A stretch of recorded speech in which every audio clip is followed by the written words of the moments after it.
This is Circa Ignem podcast, episode 029, a.k.a. Season 2, episode 001. And we're throwing a little loop tonight. Manny and I have flipped the script with Eli a little bit, and we're kind of sitting in the interviewer chairs. The moment everybody's been asking for. Yeah. We've read all your social media posts. We've seen all the YouTube comments. We've heard all your questions after mass. And there were picketers outside my house that one night. And so now, sitting in the very, very exclusively hot chair tonight, because we have a real fire going finally, is Mr. Elijah Paul Spencer. Welcome. Good evening. Good evening.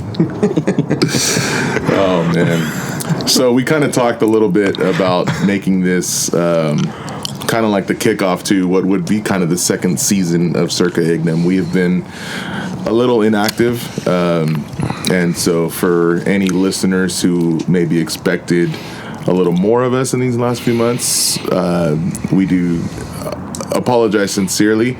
But I think it's also been good because I think we're kind of coming to a realization that the summer is a busy time for all of us and all of you listeners as well. And this being a podcast that is centered around a fire and living in the Central Valley like we do, it's not exactly conducive to sitting around a fire when it's 135 degrees outside at 10 p.m. Apologies to all the guests we had over the summer. Yeah, John. No, and thank you. I think apologies and thank you for bearing with us. Yeah, so it's been very exciting. So we've been very excited to kind of get things kicked off again, and I think I probably speak for the three of us when I say that I look back very fondly at about a year ago when kind of this all got kicked off, and I look back very fondly at all the episodes we had over the last year, and I'm very much looking forward to that. Awesome. If you want to speak on that a little bit, Eli, before we start. I think we're still learning. I think that's, being transparent with each other and with our awesome listeners. Like, we're just trying to figure this thing out and continue to trust that the Lord's guiding us. And I think unintentionally and intentionally, the summer time we should be spending with family, right? And so we shouldn't put that on the back burner for something like this that ultimately is a ministry. But then also I think it's balancing it back out with the reality of, if we're going to do it around a fire, it should be when it's comfortable to be around a fire. Yeah. But also being able to give ourselves space and time to step back from it. Not that it was necessarily a 9 to 5 Monday through Friday, but it does take a lot of work from all three of us, and to be able to step away and then come back to it with fresh kind of, let's go attitude versus like, okay, let's do this. Lord's mission, I feel like life kind of slows down in October. It just always feels, and I think part of it too is like it starts getting darker earlier, and then we got the time change coming up in a couple weeks, and we've all been there where all of a sudden it's like, man, it feels so late, and it's like 7:03, and so I think it's a good time to Charles, I think, over the summer, and we started that with daylight. Yeah. Oh. Yeah. That's interesting. Yeah. That's and right. also, this is kind of the 1 year anniversary, right?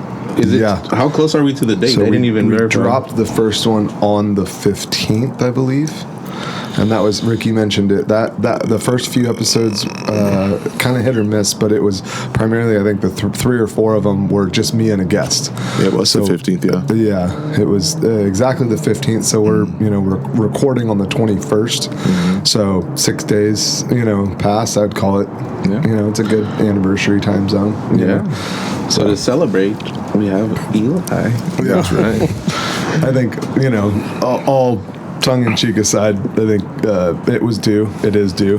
I think it's important that if I'm going to put people in the hot seat, that I allow myself to be put in the hot seat as well. So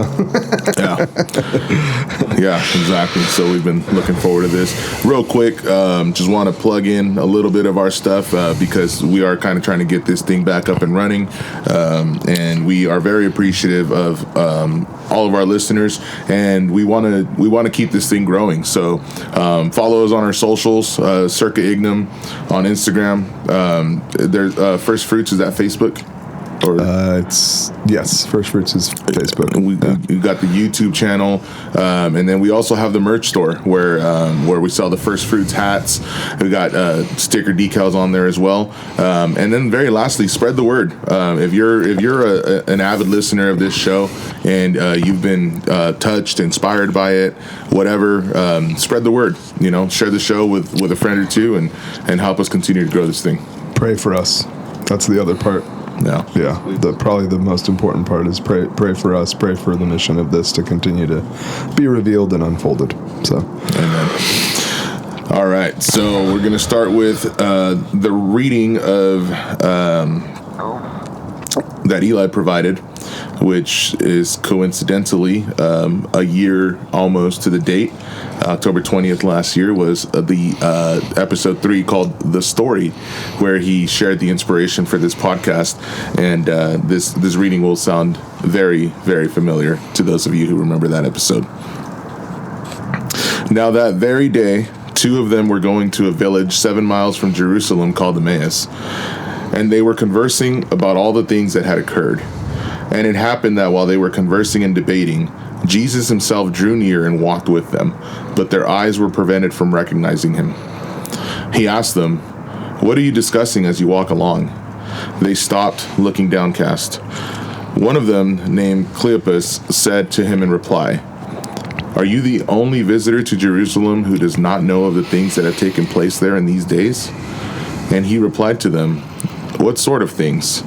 They said to him, "The things that happened to Jesus the Nazarene, who was a prophet, mighty in deed and word before God and all the people, how our chief priests and rulers both handed him over to a sentence of death and crucified him. But we were hoping that he would be the one to redeem Israel.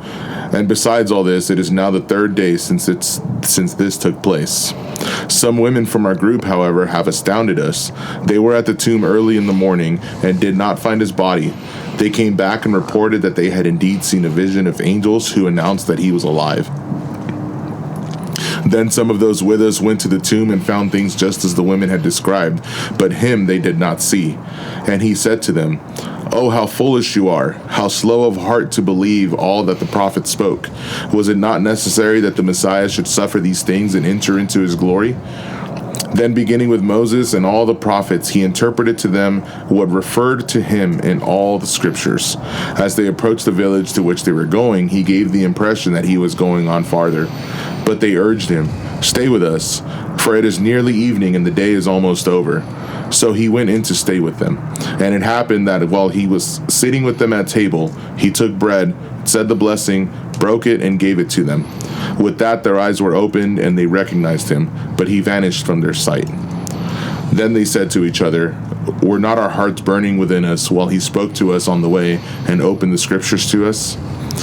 So they set out at once and returned to Jerusalem, where they found gathered together the 11 and those with them who were saying, 'The Lord has truly been raised and has appeared to Simon.' Then the 2 recounted what had taken place on the way and how he was made known to them in the breaking of the bread." Gospel of the Lord. Praise to you, Lord Jesus Christ. All right, so let's talk about that. What did that inspire in you, and what inspired you to choose that for the excerpt tonight? I think that's changed, even from like when I recorded the story. But I think let's start there. I think the concept of being around a fire and storytelling is lost. It's not a practice that we do at all. I would argue maybe in certain areas of the country it's a lot more common to do it. But I would say overall, as American culture goes, like doing this, even unrecorded, right? Like without the mics, like just setting aside time to be around a fire and to be together, not even necessarily to come prepared with a story, naturally yields storytelling, right? Like you're putting the phones away, you're putting all the distractions away, and you're just spending time together. So that part of the reading where they actually go inside the house, whether it was around a candle or most likely around a fire, and then Jesus gives them the full download, right, of salvation history, and then that burning, right, the burning of storytelling. So like that concept that storytelling reinvigorates each other, right? So the more Manny tells a joke or tells a story with jokes or tells stories that are serious, right? Like we can take away and we can kind of reflect on those the next week or so. So to me, the reading really resonates on that level in terms of that. My desire, my vision for this, right, Circa Ignem, was twofold, right? Be on mission to allow us as men and other guests, it's not strictly focused for only men, at this point it's been men, is for us to talk about our story, right? For us to recognize how the Lord has instilled in us by sacraments, by confirmation, by baptism, this burning fire to be one with Him and to follow Him. And then also to look at maybe sometimes we haven't been burning for Him. Maybe we've fallen way away. Maybe we've fallen a little bit away. But to be able to share that story and to reflect on that and share that in a vulnerable state, to be able to then inspire others to know, oh, I'm not alone. You know, like I'm not the only one that's had that. Maybe not the same experience, but very similar experience. And we've seen it, right? Like we can all testify to people talking to us and saying, man, that particular part in this episode really struck me, you know, and it really resonated in some way, and that's all I could really actually ask, you know, in terms of,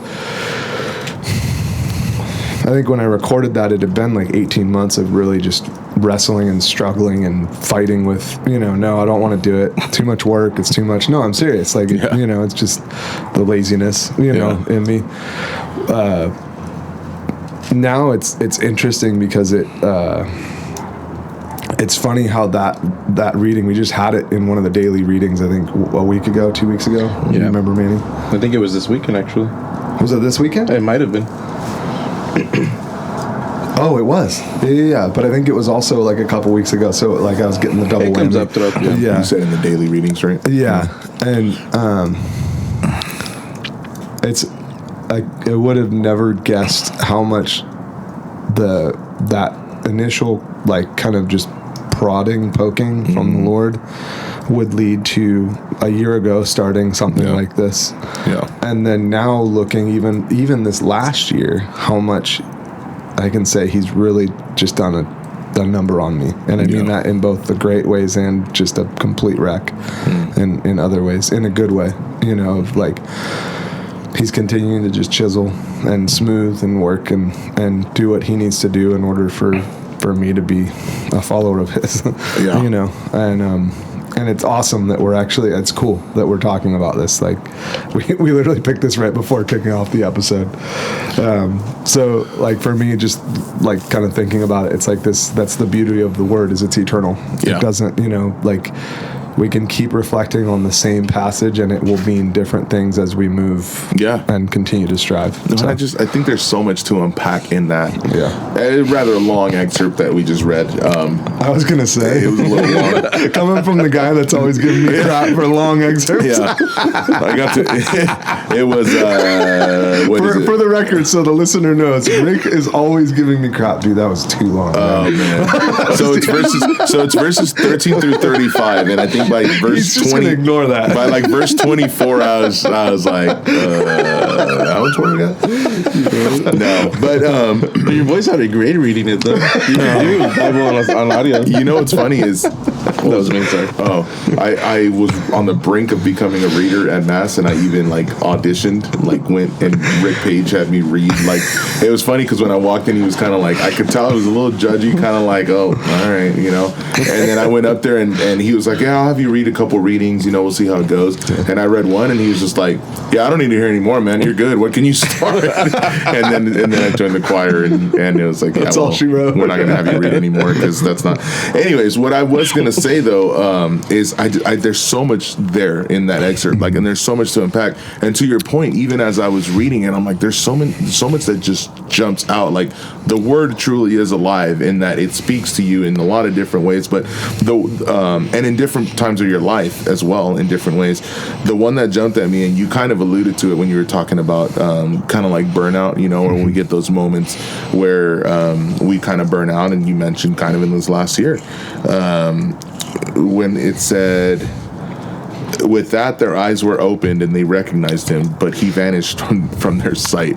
It's like, got this glimpse. He likes to do that. He loves to do that. It's like, you know, it's like right when we're like, okay, like, I finally figured it out. It's the Mother Teresa moment of like, all right, cool, here's your dry spell. Now keep running. Did you really figure it out, or you know, or was it that mountain? Are you gonna lean more in? Right. Is this going to be the point where you turn away again, or and it's not him being it's out of tenderness and love. It's always like, I need to caveat it, because that's, even for me, mindset wise, it's always been like this, like, tit for tat relationship, and that's just my problem, right? That's not the Lord's problem, clearly. But to your point, like, it's this. If we truly want to lean in, he needs to give us the opportunity to lean in, which means he needs to, like any really healthy relationship, it's okay, you know, like, I'm gonna give you the opportunity to fall. I'm gonna love you. Even though you're not going to feel it, even though you're not going to see it, I'm going to allow you to continue to strive. Sorry. No, I mean, I think it goes back to the like, is love really love if not given freely? You know, like, would it mean anything? Would it have meant anything if he would have stuck around? And of course, they're going to continue to follow him and be in that moment because he's right there. But he vanishes to kind of just be like, okay, is it real? You know, is it real? And we kind of talked about this, I think, over the last year in some of the episodes, but I know I shared like the mountaintop experience of like a Steubenville youth conference when we were that age, although John Girardi shared it in a different light, but you know, it's like, okay, like, it's easy to praise God and be in that moment and live that lifestyle when you're on the mountaintop. But we got to go into the valley to see if it really, if it's worth the damn. If what we just went through is really going to stick. And when you're in that valley, are you going to stick around, or are you going to do what they did in John 6:66? You just had to, didn't you? I will. This is a great point. Like, really great points. Like, so to your point about all these little things in there, I don't know if it was Father Mike Schmidt, if it was Father Boniface, forget which priest, but I believe it was a priest that we know. This is classic Eli moment, not really actually knowing who he's quoting. But I'm not going to take credit. The other person with Cleophas is agreed to by tradition that it's his wife. Oh, shoot. And that changes that passage to a whole different level. For us as married men, it should really change that passage, because to me, what it's doing is it's punctuating at the very end of Luke the full circle of Adam and Eve fall. And then Jesus, the Word, shows back up to the married man and woman and goes, here is what I've done all throughout salvation history.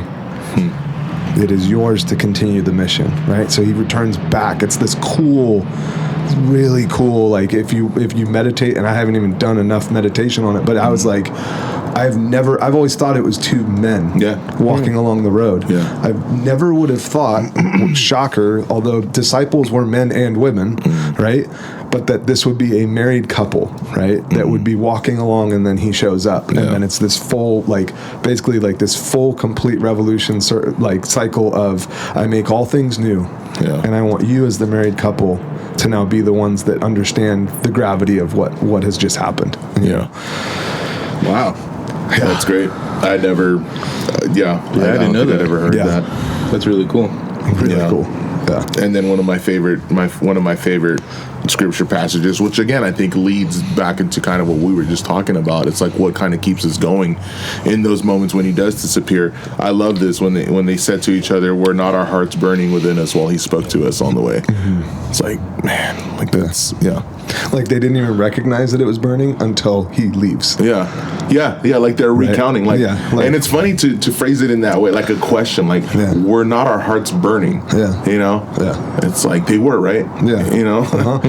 And the fact that, again, like, it's like they're so, like, think about it, you're face to face with Jesus. They don't even know it, but they're face to face with Jesus, and they don't even know that they're experiencing this like burning sensation. But then when it's gone, right? So to your point, all of a sudden the darkness, like he's gone. Like not necessarily darkness in terms of sin, but just the darkness of his presence not being there. All of a sudden it's like they're faced with, oh wow, that left a lasting impression.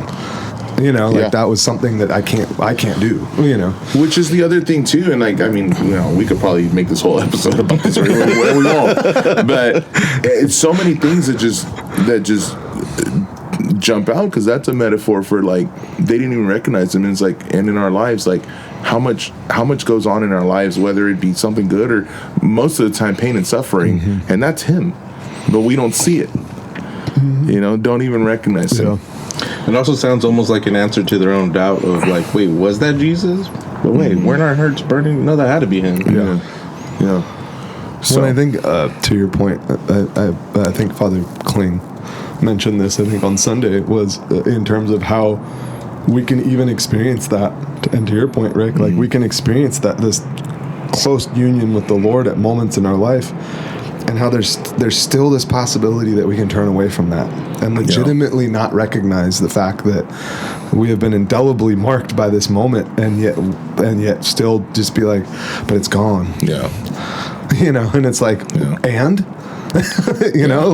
like so he went through all that suffering so that, like, you went through this little tiny moment of doubt and frustration and a little bit of not even necessarily bloody suffering, but like white suffering, and all of a sudden you're gonna tuck tail and run. It's too relatable. I mean, amen. I was sharing with Travis and Andrew recently about I've taken the gift of faith, so the cardinal virtues of faith, hope, and love.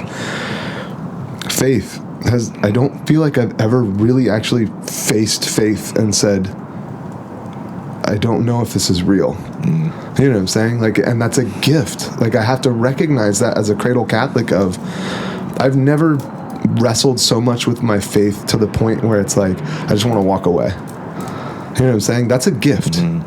That's a grace given gift, and for me to not recognize that, right, until now 41, like, it's like, shame on me.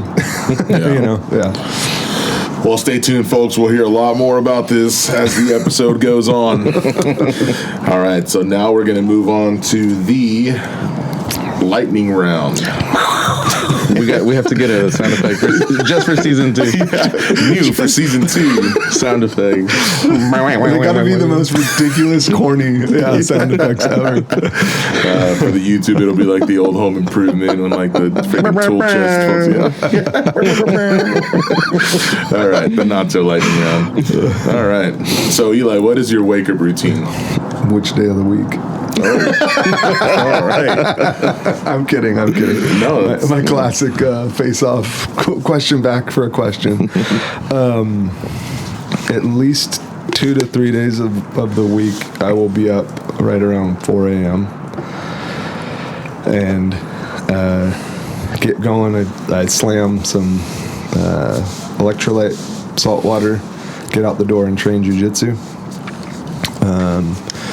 Get back to the house, help either get myself ready or help get kids ready, and then basically get kids out the door. And then the other 2 days of the week-ish, three other days, give or take. Sundays I normally don't do any super early morning routine other than getting ready for Mass. Day of rest. Yeah. I'm up at like 5:30, and I'm doing at least a walk or some sort of weightlifting or just sweating. So yeah. Do I need to be more specific than that? No. I mean, That's your morning. be as specific as you want to be. You're setting the tone for season 2. I was just imagining like this is where the Relight ad comes in when you mentioned the I do electrolytes. take Relight. I love Relight. I love Relight, if Relight. you'd like to sponsor us as a show, we'd love to have your sponsorship. Yeah. No, that's Well, it's Redmond's actually. Yeah. yeah, Redmond. They make Relight. Yeah. I love Oh, their- wait. Is it Redmond's? Yeah. Oh. They make Relight. They make real salt. Okay. If you look at the little can of the Relight, the Redmond's logo's on the back. They use Nice. Redmond I salt. thought it was like a partnership thing. I thought Relight was its own company, but they're partnered with Redmond. Oh. Now I'm doubting myself. I feel like they are owned by them. I don't know. I don't know. I sincerely don't know. Yeah. One day we'll be as hardcore as Charles and not buy the Relight and just put the Redmond salt into it. I actually do that when we run out. It's, Yeah. it's not. I don't not enjoy fun. He it. buys all the ingredients that are in Relight and he makes his own. No, he does. Does he? He does. He would probably say I'm giving him too much credit and he's not doing it to be hardcore, but more because he's cheap. I think he's said that It before. does make more sense to do it that way. No, that's a funny question though, the number one, because I've often wondered like how much sleep does this guy actually get? Because we go really late on some of these sometimes and you're never worried about it. I mean, when we hit 3 a.m. you're kind of like, all right guys, like we gotta Get go. out of here Yeah. after the episode. I'm not saying it's healthy. Yeah. I'm not saying it's healthy, and I think it'll come up later in some of the questions. I just know that if I don't work out in the morning, 9 times out of 10, it's not going to happen You're the not rest of the gonna day. do it. So Are you one of those jump out of bed type of guys, or does it take you a minute it to? really depends. But I think I'm really good about like. I don't like the whole snooze thing. You know, I've never really been a big snooze guy, and I naturally like. You know, I should have Jamie on this show. I'm just naturally, I'm really a morning person. I enjoy the morning. I like live for like, and I know it sounds super crazy, but I love waking up before the sun. I love seeing the sun come up. I love being a part of that experience, even if I'm not necessarily watching it. Just knowing that, like, that kind of the Jocko concept of like. That's an accomplishment every day, is to beat the sun. You know, if I beat the sun, then I've mastered myself in some way, right? See, I love all of that. It sounds like a great idea, but I struggle. I really do. But I love the idea of it. And he said, and for that reason I'm out. And for that reason, I've tried to be that person. And Man, he just gave me a pat on the head. Everyone, oh, that's cute, Eli. Good for you. Well, I'm gonna add a question, 1B to that question, and this is mostly just for my own curiosity because I'm just curious. Like, and again, I've always kind of wondered this stuff, but I've always kind of thought out. I'll find out these answers when we do this episode. But how much average hours of sleep you get a night? You think 5. 5? that's not Wow. 5 solid. 5 like. I don't think I could function. Front to back, like no breaks. Yeah. And that's if kids aren't waking up. Was it always that, or is it? No. And because this is not a dig, but I know like as you get older, you don't sleep as much. I can tell you right now, it's not healthy. Yeah, okay. Especially with life events that will come up Yeah. later on. Yeah. It absolutely is not healthy. Do you wear your watch when you sleep? I do. Does it track your sleep? Do you ever like do a deep I dive do. into statistics? Yeah, I do. Can we put proof on the Instagram? Of the track? Like I'm not how much core sleep are you getting a night? You think? At least 1 REM. Okay. Yeah. And that is, again, it's a gift. Like, when I go to sleep, I sleep hard. Yeah. It's not it's boom, I'm out. So, Yeah. and there's, right after, we'll get to it. Right after the heart attack, you know, Jamie and I did the deep dive into like a bunch of stuff, sleep being one of them that contributes to really good heart health and just overall body health. And for every 1 REM of sleep that you get, it accounts for basically like something like 9 hours of like basically light rest or light sleep. So if you're getting at least 1 to 2 REMs, like solid REMs per night, it's kind of this perpetuating exponential thing. Now, I'm not saying I get that. I'm just saying that knowing that if I can get that deep sleep every time, I'm a lot better off than maybe some that don't ever get that even in 9 hours of sleep or 10 hours of sleep, right? It also helps that I work out as much, which contributes to sleeping really well. Yeah. Saunas also contribute really well to deep sleep. Well, like there's a number of factors, but that is something again that I'm working on myself with in terms of it's this fine line, hugely self-competitive. So that concept of like beating the sun, it's to my detriment as well. Yeah, right. There's a part of it where it's like, okay, cool. You proved to yourself that you can do that, Eli. Yeah. Why does it matter? Right? You know. Now you're just cranky and yelling at your kids for the rest of the day. Good job, man. Oh, man. All right. But you beat the sun. But you beat the sun. You beat the sun and you beat your kids. I'm just kidding. We just went explicit. Tag us with explicit. Damn it, Rick. Question number 2. How many times have you been pulled over or interacted with the police? I've been waiting to hear Conversations with Jason do not count. Yeah. Dang it. Thousands. Thousands. I could say probably between a handful and 10 times. All traffic. Nothing, greater than traffic. Let's see here. Never been cuffed? No, never been cuffed. I think, so two. I'll share 2. There was, when we were at the Holy Child, I was late to, remember we used to play those soccer games? Remember, like when we'd meet up and start playing soccer. So and stuff? I never did, but I vaguely remember. I was gonna say Rick plays soccer. I mean, sorry, Rick. Yeah, Rick's like I never did. No, Manny and I. There's two things Rick won't do. He won't beat the sun, and he won't play soccer. Manny and I, while being Mexican, and should be able to be into soccer. Why are you looking at me? We weren't quite blessed with the physique to. No, I'm sorry. Speak for yourself. This is the peak of the peak dad bod. You may not like it. Manliness. Anyway, we're going well. I'm sorry, but no, I vaguely remember you guys would get together and play soccer. I was driving the 2007 Chevy Impala. Yeah, it's actually a badass car. The maroon. The maroon, and 145/41. Coming out, heading into town from my parents. I was running late to a soccer game that was supposed to be starting. I had 1 or 2 of my sisters in the back of the car.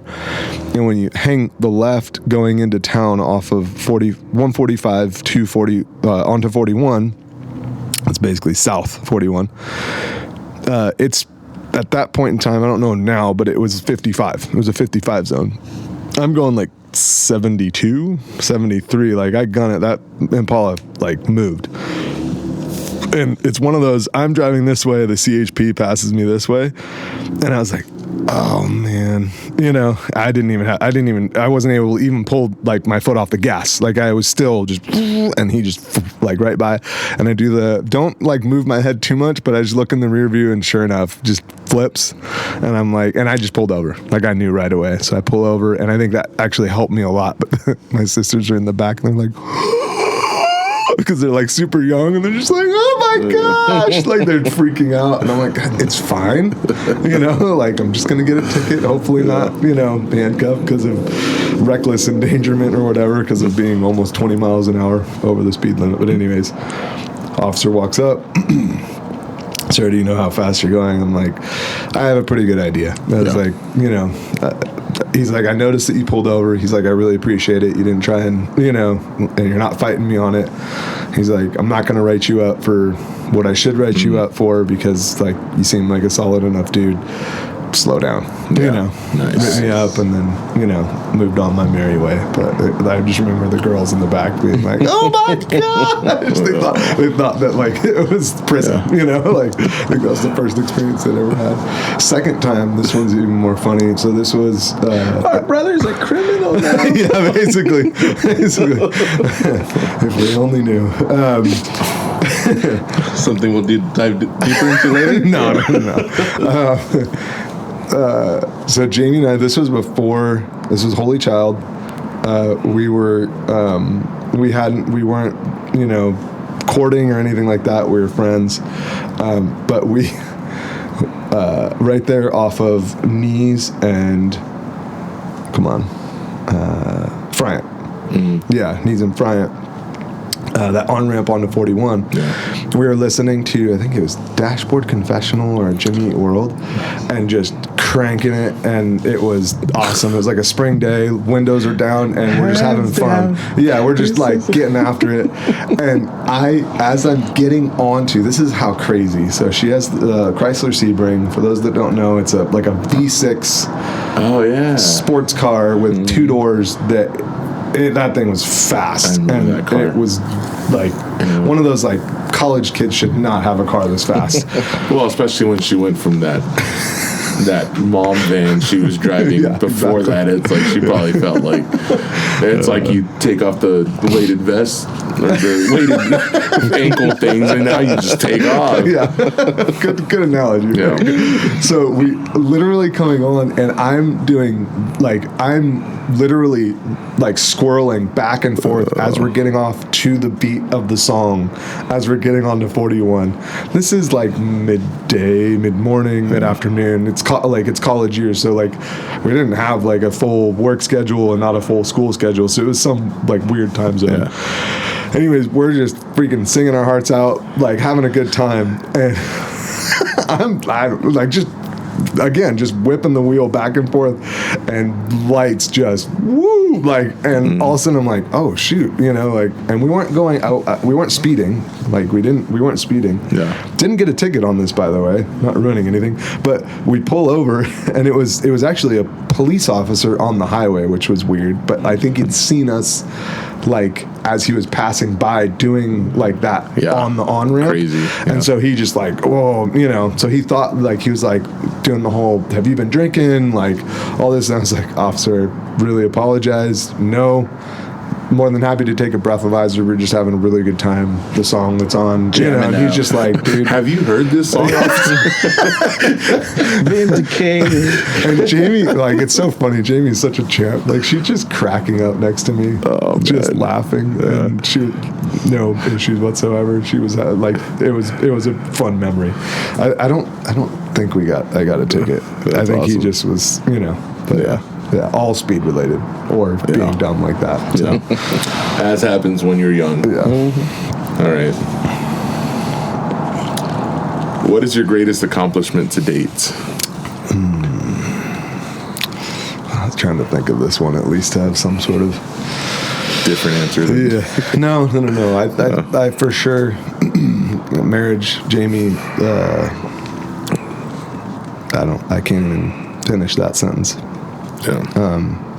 She's an amazing person, and I think to the initial reading, just such a companion, and my best friend. That's all I can say. Your partner on the road to Emmaus. Yeah. Ooh. While listening to Dashboard. There you go. Damn it, Manny. That was a moment, dude. You freaking ruined it. I did. I'm sorry. No, I'm just kidding. I think, I don't know if there's anything else that really tops that. I don't want to try and create moments on this episode. I just she's amazing. Yeah. I don't think there's we downplay our marriage is actually phenomenal, but it also from outside looking in, it can seem really ordinary. And to me, I love that, right? Because she and I get to experience the mysticism of marriage, that exists, and it's ours to share. Yeah. And it may seem ordinary, and it may seem mundane, and not glamorous from the outside looking in, but for her and I, it's that's all I can say. I got to get a little peek of that. That magic that you guys have. Since you guys, we went through our marriage program, and you guys were our mentor couples for the people out there. Yeah. And it's something to strive for, that we strive for. What was the name you gave us? Oh, geez, you really want to share that? You know what? Let's not. No, you can't leave me hanging. Go for it, Manny. Oh, I feel like I have to give context. Or we could just leave it at no context. Just leave it at no context. Was it? We said you guys were our vanilla beam of light or something like that. Wow. Mind you, this was after he was complimenting me on my quesadilla making. Oh yeah, he makes me quesadilla. And he's like, "Damn, bro, this is better than most Mexicans." Yeah, they do all the fixings and everything. Damn. Sounds good. We'll have to whip it up on one of the breaks. I think that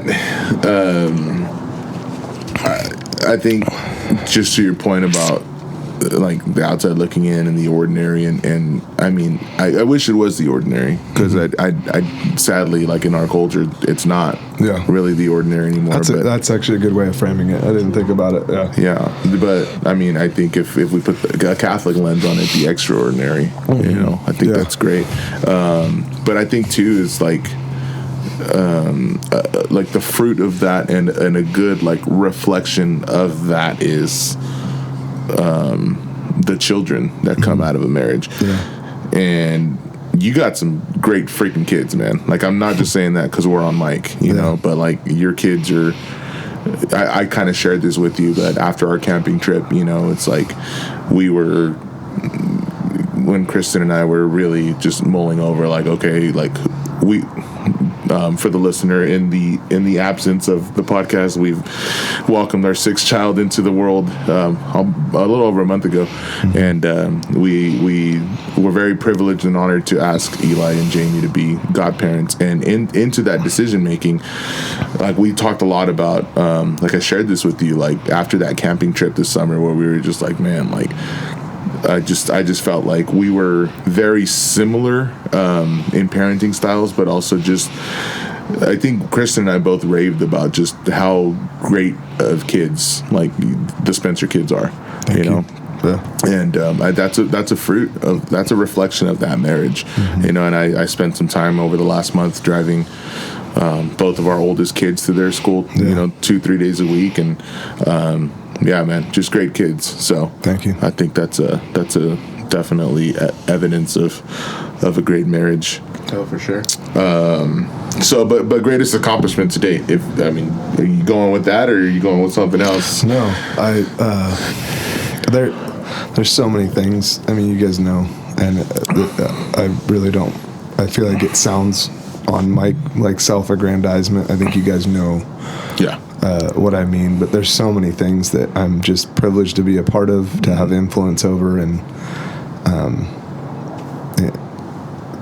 I could name all those as accomplishments, but like really when it boils down to everything, like what matters to me most is being a leader to Jamie and allowing her to love me and continue to help be the voice that I need, to be a better man. Yeah. So. All right. What is your greatest struggle with being Catholic or with life in general? I think the easy answer is sin. Yeah. I think the real answer more has to do with.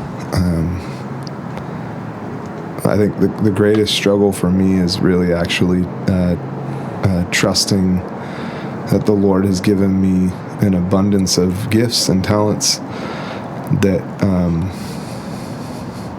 I need to trust that are going to do what He wants to be done in this world. And often, I would say, I'm rejecting those gifts, or I'm squandering them, or I'm ignoring them and not responding. I think that's my biggest trouble as a Catholic, is realizing that if we take on the element of being a warrior for the Lord, being just a man, in the truest, like, virtuous sense, it's a response to all the grace that's poured into us by all the sacraments.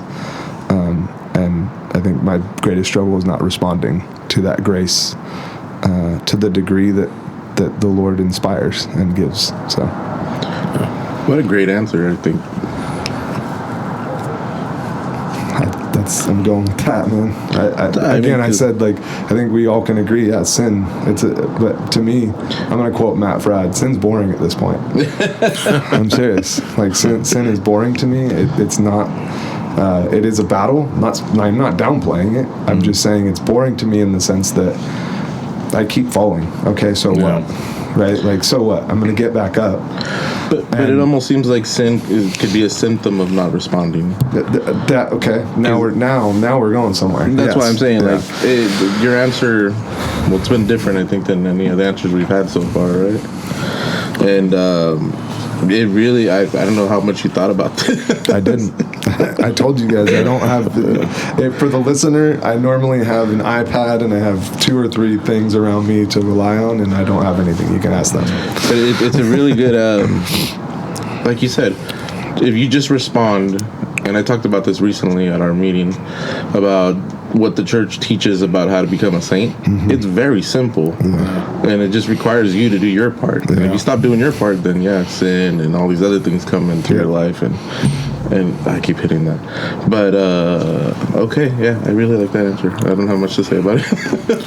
Yeah, I resonate with the sin is boring. Not because I think sin is boring, to be honest with you. Like, for me personally, like, otherwise I wouldn't keep falling into the same old crap. You know what I mean? But I do think that in the sense of, like, we confess the same stuff over and over and over again. Like, it's boring in that sense. Like, and I don't know if you guys have ever fallen into this, but, like, I have to catch myself sometimes in confession from trying to make it sound different than I did the last time, because it's like I'm confessing the same crap I did. You know, it's like sometimes I'm just like, dude, what? Like, I stop myself and I'm like, shut up and just say, like, number and kind, dude. Like, you know, it's like, stop trying to. And a part of my examination of conscience these days is not just, because there's not a whole lot of examination of conscience when you're doing the same crap you've always done, but it's more of just like, okay, dude, don't go in there and try to justify. You know, don't, like, trying to just prepare myself for, like, just go in there and be honest. You know, and sometimes honest is simple. This, to your point, this is the sin and this is how many times. And there's no, like, it's like, I'm not, if I say anything else, to your point, you're justifying. Seems like I'm couching it in a specific way. I'm trying to make it seem like, well, this was happening. It's like me hearing my kids go, well, I'm really hungry. That's why I chew with my mouth wide open. I asked you to shut your damn mouth. I don't care why you're open. You didn't work out that day? You got up early that day. You beat the sun. S-U-N or S-O-N? No, but I think part of it too is I think sometimes, I know I do this, I will try to, like, during my quote-unquote examination of conscience, I'm trying to play out how it's going to go in my head. Totally. And I'm like, okay, if he says this, I'm going to say this, you know? And again, it's justifying. So, like, I went last weekend and I get there and it's Father Chica, and I'm like, oh, man. Like, because the last time I went to confession with Father Chica, he's whooped my ass. And you needed it. Yeah, but you never want that. You know what I mean? And so, like, I walk in and I see him, and I'm like, I'm hoping another priest shows up, but no one ever did. And I got to the point where, again, like, in my mind, I'm trying to think of how I'm going to say what I'm going to say, and I'm like, you know what, dude? No, like, we put the explicit label on this episode already, right? So I'm like, no, dude, stop being a bitch and just go up there and say what you did. Like, take the ass whooping. It's coming, but you need it. And I get up there and I do exactly that, and I'm thinking he's gonna beat me down, and he was like, don't give up. And I was like, what? So to your point, you're trying to, like, game the Lord. Right? Like, you're trying to game, like, okay, if he says this, in your mind you're thinking it's Father Chica, but the Lord is going, dude. I like, so my take, that's all beautiful stuff, Rick. Like, for me, the bored with sin more has to do with, I'm so guilty of being so consumed with why did I do this again? Right? Like the Ignatius of Loyola, like, why are you, like, don't be surprised, damn fool. Like, you did it again, so what? Like, and not that I'm not downplaying sin, but it's a function of, that's a massive amount of pride, right? Like, and I've started to, and this is very recent for me, of just realizing, and it's an active participation to be able to say, okay, I messed up. Yeah. Move on. Like, and not in the sense of not being contrite and not needing forgiveness, but trusting that the Lord, you allowed this temptation to happen. Yeah. And I didn't respond, to your point, Manny. I didn't respond with the grace that you gave me to battle it. But you already knew this was going to happen. Yeah. Right? So that's also the crazy part about this, is really like leaning into, you're merciful and you're loving. Even when I've cut myself off completely from you, you're still calling me back. You're still chasing after me, going, I want you. Yeah. You know? There's a very healthy balance between, I guess, one extreme would be scrupulosity and the other extreme would be, I don't know, would it be just plain arrogance, or what would you call ignorance? Probably. No, ignorance is probably, you're safe. Presumption. It's the sin of presumption. That's what I was going to say. Yeah. So scrupulosity takes it like way to the really bad. Everything I do is a sin, right? Yeah, and then you all the way to the presumption of, God is so merciful and so kind. I'm already forgiven.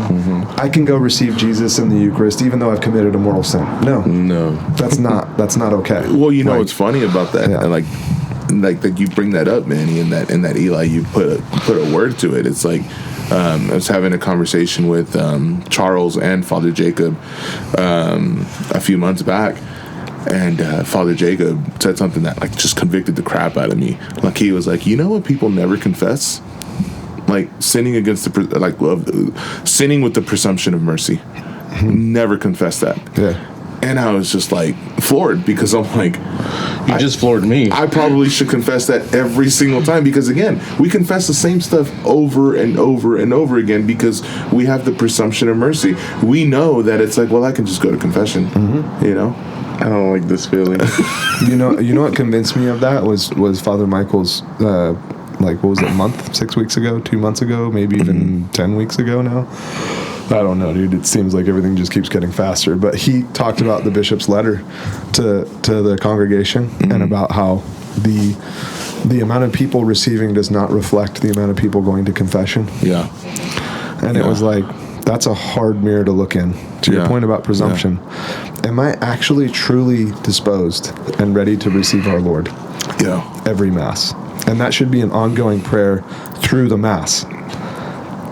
Yeah. Right? Like we should, and again, to your point, Manny, there's a balance to it. We shouldn't get so scrupulous with it that like we're overthinking it, and it's like, you know, that you can't accept God's absolution. Totally, but the converse is true, right? It's moderation. It's that healthy balance. Where's the road that the Lord wants me on, and trusting that the Holy Spirit. That's really like, we've been into like Friday night. This last Friday night, we heard this great talk. It's like we've been given this gift of the Holy Spirit, and maybe, I don't know if this is sacrilege, but I swear, even in mortal sin, the Holy Spirit is still pricking us and still like calling to us. And I think that should be an indicator of what, like, where is my heart? Where am I truly in disposition? Am I gaming the Lord? Do I truly have the arrogance to think that I could game God himself by making all these excuses or you know, like positioning what happened or what I did or what the extenuating circumstances? Who freaking cares? You sinned. You did what you did. Either own it or you don't. The Lord's going to know either way. Yeah, he is. You know? So. I don't know. I don't think it's sacrilege. I'm no canon lawyer or theologian. This is actually a topic that I really need to like dive into with like priests and those that know, because like my sister and I were talking about this, Michaela. I love you, Michaela. Because it's I've been wrestling with this in a good way, not in a bad way, but like what is that, if we've cut ourselves off completely by mortal sin, and we go back to confession, what is that? Where is that? What does the church teach on this? Yeah. Did we really cut ourselves off? Yeah. And I'm not saying, I'm not like even saying Yeah. that. It's more of like, how do, like, and full transparency, I haven't done a deep dive. I haven't looked at like church fathers or anything like that. So as far as I've gone into it is, when you cut yourself off, God can work in you. I mean, God can, if He wants to, He can, but if we're all following the rules. Yeah. He can't work in you, but He could still work through you, and He could work around you. Interesting. So you cut yourself off from not allowing Him to work in you, but He could still work through you to others, and He could still work around you from others to you. Interesting. So it's like the priest, even in mortal sin, the sacrament of like the Eucharist is still valid, right? Because it's not. Am I positioning that right? If he was in a state of mortal sin, he can still consecrate? He can still consecrate. I don't know. I haven't looked into that. I believe that's...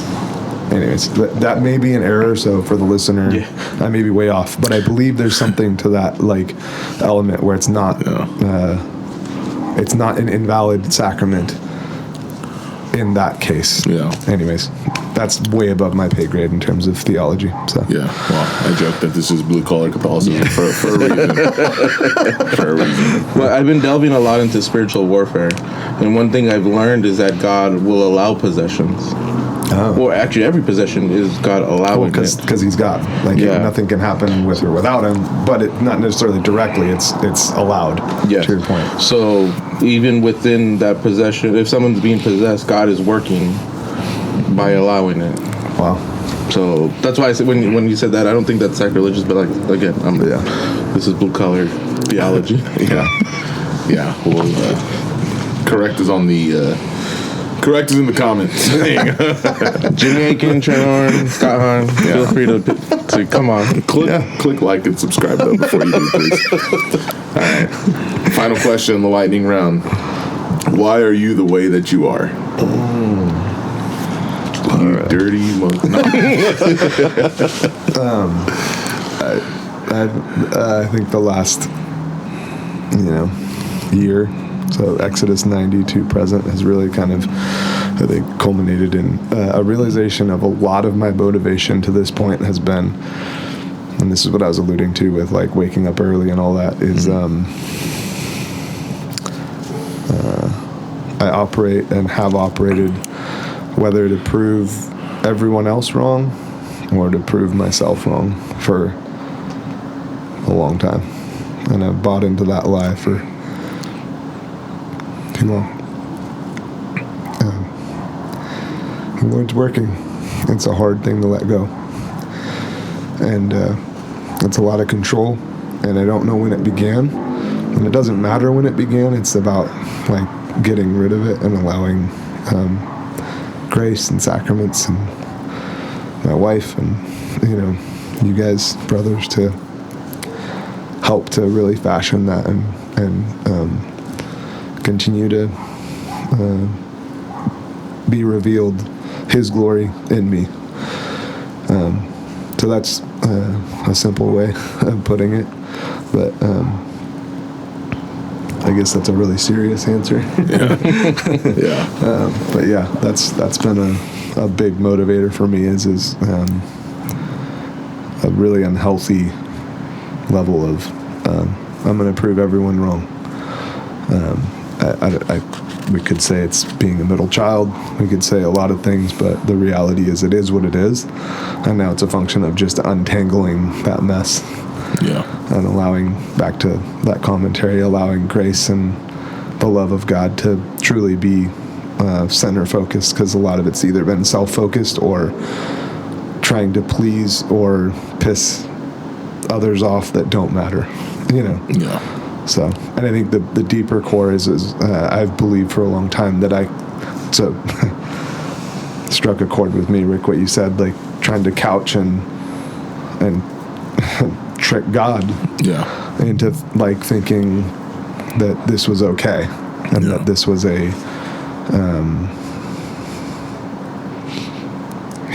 like thinking that I could game Him into, but look at what all I'm doing, and it's like that's not why I created you. So Yeah, definitely. yeah. All right. Well, won't elaborate more on that because I think that spoke volumes. So we'll take a break and then we'll move on to the second part of the episode, which is going to be your story. Hey guys, Eli here from Circa Ignem. Hope you're enjoying this week's guest so far. Just want to take a quick second to invite you to join our online community on all your social media platforms. We'll be sharing wholesome, Christ-centered content, and you can always stay up to date on the latest news and episodes. Listen, like, comment, subscribe, and share with all your friends. Thank you. All right, we're back from watering the plants and taking a little break. Put a log in the fire. Oh yeah, that's the season 2. Season 2 is watering the plants. Boy, you are hard on this season 2. Rick is, season two. It's almost like this is a promo episode or something. Pilot. I'm gonna send this off to all the podcast overlords, and I'm gonna send it to Rogan. Actually, we'll see what he says. It's too sharp for Rogan. Not yet. Not yet. We'll see. We're not done yet. Time. Yeah. All right, Eli. Where were you born? San Diego Mercy Hospital, San Diego, California. Yeah. Mercy Hospital. Okay. Yeah. I believe that is true. I'm like 90% sure that's true. I know it was San Diego. The Mercy Hospital. Oh, okay. Why would your parents lie to you about being born in San Diego? You were born in Tijuana. You're not actually a U.S. citizen. They just never told you. So was your family living out there at the time, or? Both. Well, actually, my dad's not like born and raised. My mom born and raised right down the road from La Mesa, Bonita, California. And my dad ended up there because of his grandpa was in the Navy. And so he would bounce from station to station. One of the stations that he had was in San Diego. He ended up actually moving away with his family, but loved San Diego, so ended up back. And then I believe that's when he and my mom met before they went to the next posting. Excuse me. But he went back, obviously. I mean, San Diego is beautiful. Southern California. Who doesn't and especially at that point, like, cost of living wasn't crazy. Like, it was a phenomenal town to live in. So, yeah. How long were you there? We moved up in 92. So I was 91, 92. So I was 8, 9 when we moved. So born and raised there, and then moved up here. Okay. 8, 9. So you remember a fair amount of... Oh, yeah. Yeah. My favorite all-time, so there's a couple.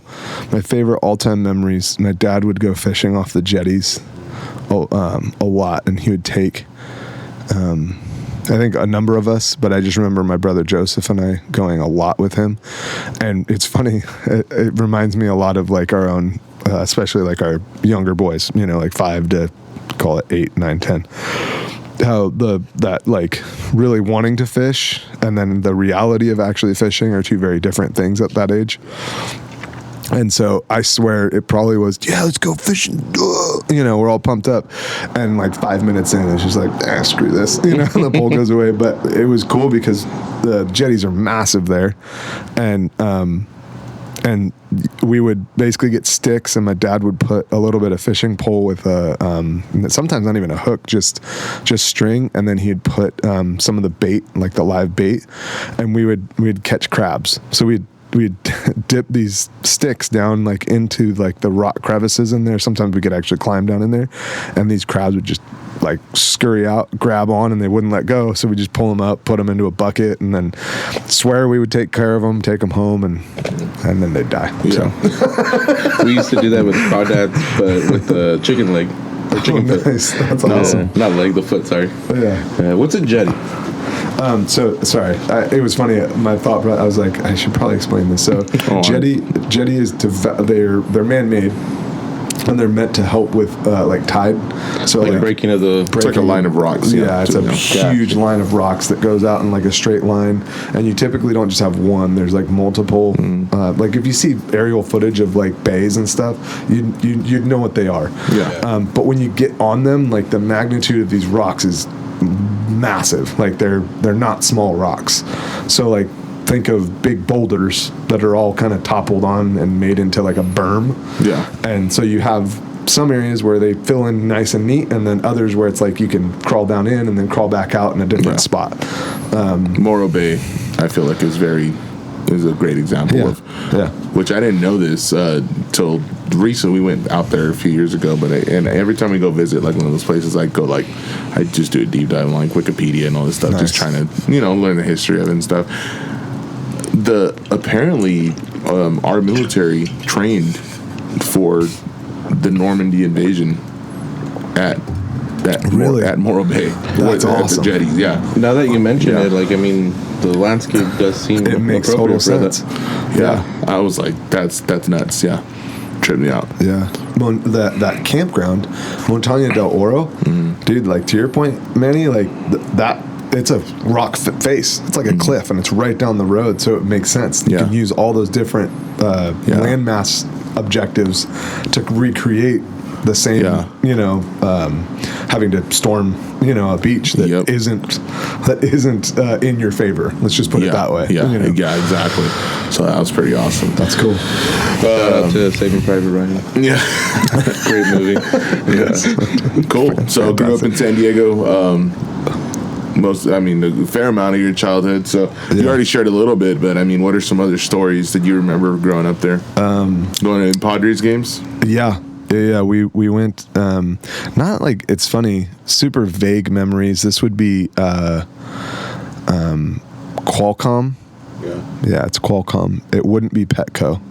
Yeah, so this was, it was Qualcomm or was it 3M or Qualcomm? I'm trying to, I don't remember because I was too young to even think like the name. Yeah. But I just remember, I think all of our like childhoods where like you're at like a professional game and you're literally like, we weren't even necessarily like down on the field or anything, but you're just looking down on this field, like perfectly manicured.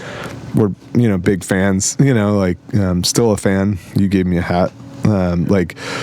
Just love it. Like that, the live experience is just a whole different level. So that was cool. Went to a number of games. I can't tell you how many just because memory's not great on that front. Really had now looking back, had just a awesome childhood living in the city. And I'm going to juxtapose that later,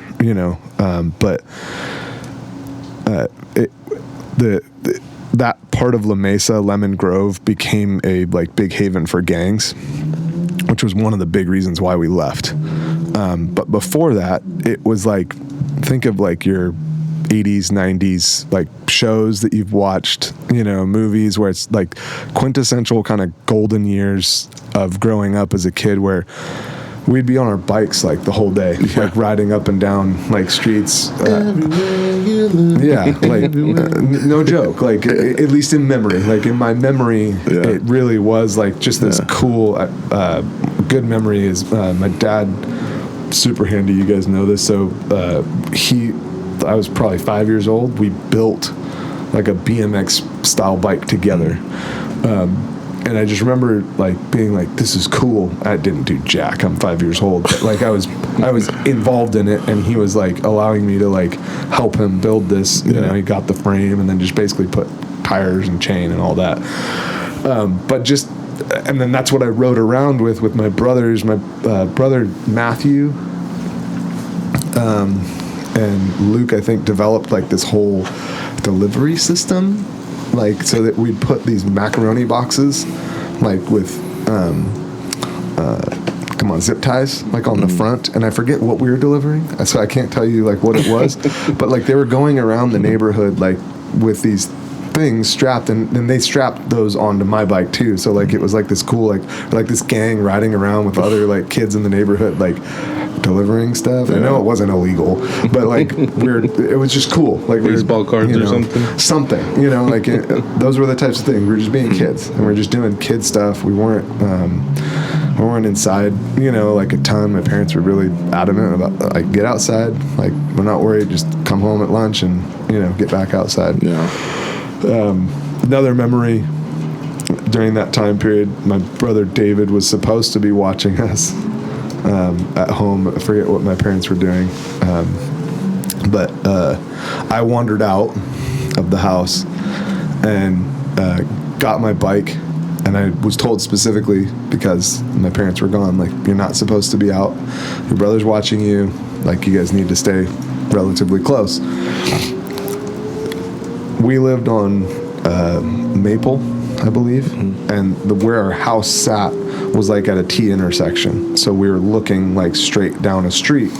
And that next street down, don't remember the name, there was this huge huge hill that came down. If I'm looking from the front of our house, it moved high, like high hill, think like San Diego Hills, from left to right. So if I rode my bike straight down to the next street, I could get up on this hill and get some serious speed going from left to right. Yeah. I go up. I'm not supposed to be doing this. I know I'm not supposed to be doing this. Get up to the top of this hill. I start freaking booking it. Well, I have the wherewithal to still be safe, so I'm looking over my left shoulder to see if there's oncoming traffic, making sure like cars aren't. I looked too long and ran into a parked car. Went over the handlebars and then fell off the side and couldn't get up. I didn't know what was going on, but I'm screaming bloody murder. I broke my collarbone. So I hit this thing so hard that I broke my collarbone. And so what happens is David realizes, I think, during the course of me getting to the top of the hill, wait, where's Eli? So then he's trying to figure out where I'm at. And then he's outside figuring, okay, he's run at some point. Then he hears screaming. And so he's like booking it down to the next street thinking the worst has possibly happened, getting hit or something like that. Anyway, so he had to grab me, carry me back to the house. Then my parents had to come back. And that's all I remember of that. But I for sure remember it was the scariest thing because, like, for the listener, for those that haven't experienced it, if you break your collarbone, none of your shoulder movement works. So you can't like pivot onto your hips or your shoulder because you use your shoulders to do it. So I'm literally a 5-ish, 6-ish year old kid that's just like, what the hell's going on? Like screaming my head off. And my brother David thought like I'd like gotten stabbed or, shot, or not necessarily anything nefarious, but something really deadly because of the way I'm screaming. Yeah. And it's like, no. But then, of course, when he picks me up, it's hurting because he's moving stuff around. And it was you probably can't even calm down enough to tell him what's wrong. No. I can't commute or, think of our own kids. It's like, even if you can talk in that, you're so hysterical that you're not, like, it's just, noises. So and then he's a kid himself, right? Totally. He was, probably 13, 14, 15. I forget the distance age-wise between us, but he's not, like, he's not a grown, man at this point. So he's going through the whole, like, oh no, now I'm in trouble. Like, I'm sure, his side of the story would actually, that I've never talked to him about like what it was like experiencing that side of it where he's running up on that. But that I should take note of that because it'd be interesting to get his perspective on that. But So how many siblings do you have? 10 other siblings. So you're one of 11. One of 11. Yeah. So I think I mentioned it earlier on, I'm 5. So I guess not quite the middle, but for the longest time I was basically the middle.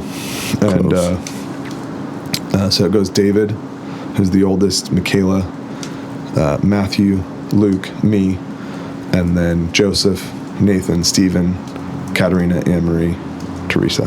Wow.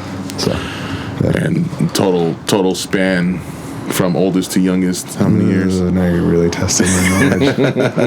Bet your mom could tell me. Yeah, she absolutely could. Dave's in his 50s now. Okay. So call it 50s down to Teresa's, 20, like mid-20s. Yeah, like so almost 30 years of your mom being pregnant and giving birth. I forget, we did the math of how many years she was pregnant. Yeah. And when you do the math, like also like, whoa.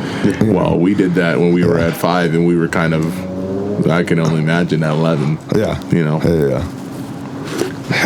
Yeah, it's crazy. So that's the, I can't think of anything else during that time. Well, actually, I guess the moving up here, so when we moved 8 or 9, that would have been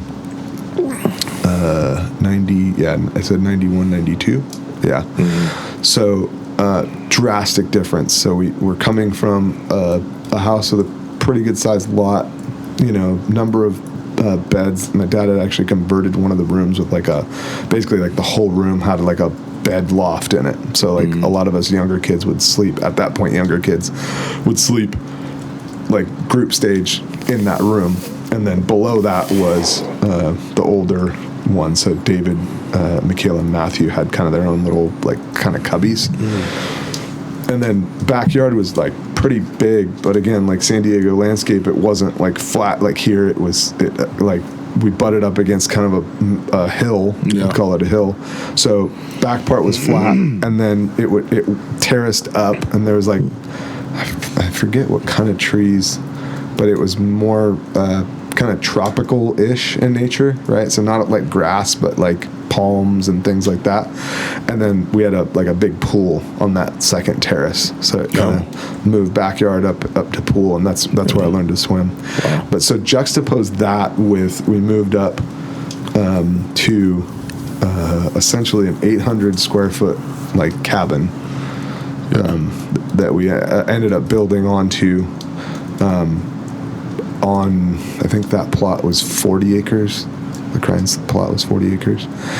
And so not in terms of home, not much at all. Yeah. But in terms of land, the world was our oyster. Yeah. One of my favorite memories from that was we moved up with, I think, 2 or 3 big wheels. And right in front of the cabin was an even steeper hill than the one I mentioned earlier, in La Mesa, at least from memory. And we would just freaking torch down this hill, and then just freaking skid out. And we wore this hill out, you know what I'm saying? It just repeatedly, at that age, it was just this is the best, and then so there's a creek that runs right next to it, so we'd be, when the creek was there, we'd be playing in that. I mean, it was, you couldn't ask. For me, I think growing up, that transition was probably perfect in terms of age and being able to appreciate didn't care about in the house. It was, no, we're gonna get after it on the land. So did you guys know anybody up here when you moved up here? Why Fresno? Whatever. Yeah. No. It's essentially a great question. Essentially, from what my parents shared, it was, I mentioned it, there was a lot of gang activity, and then which sounds like you guys started with your bicycle gang activity.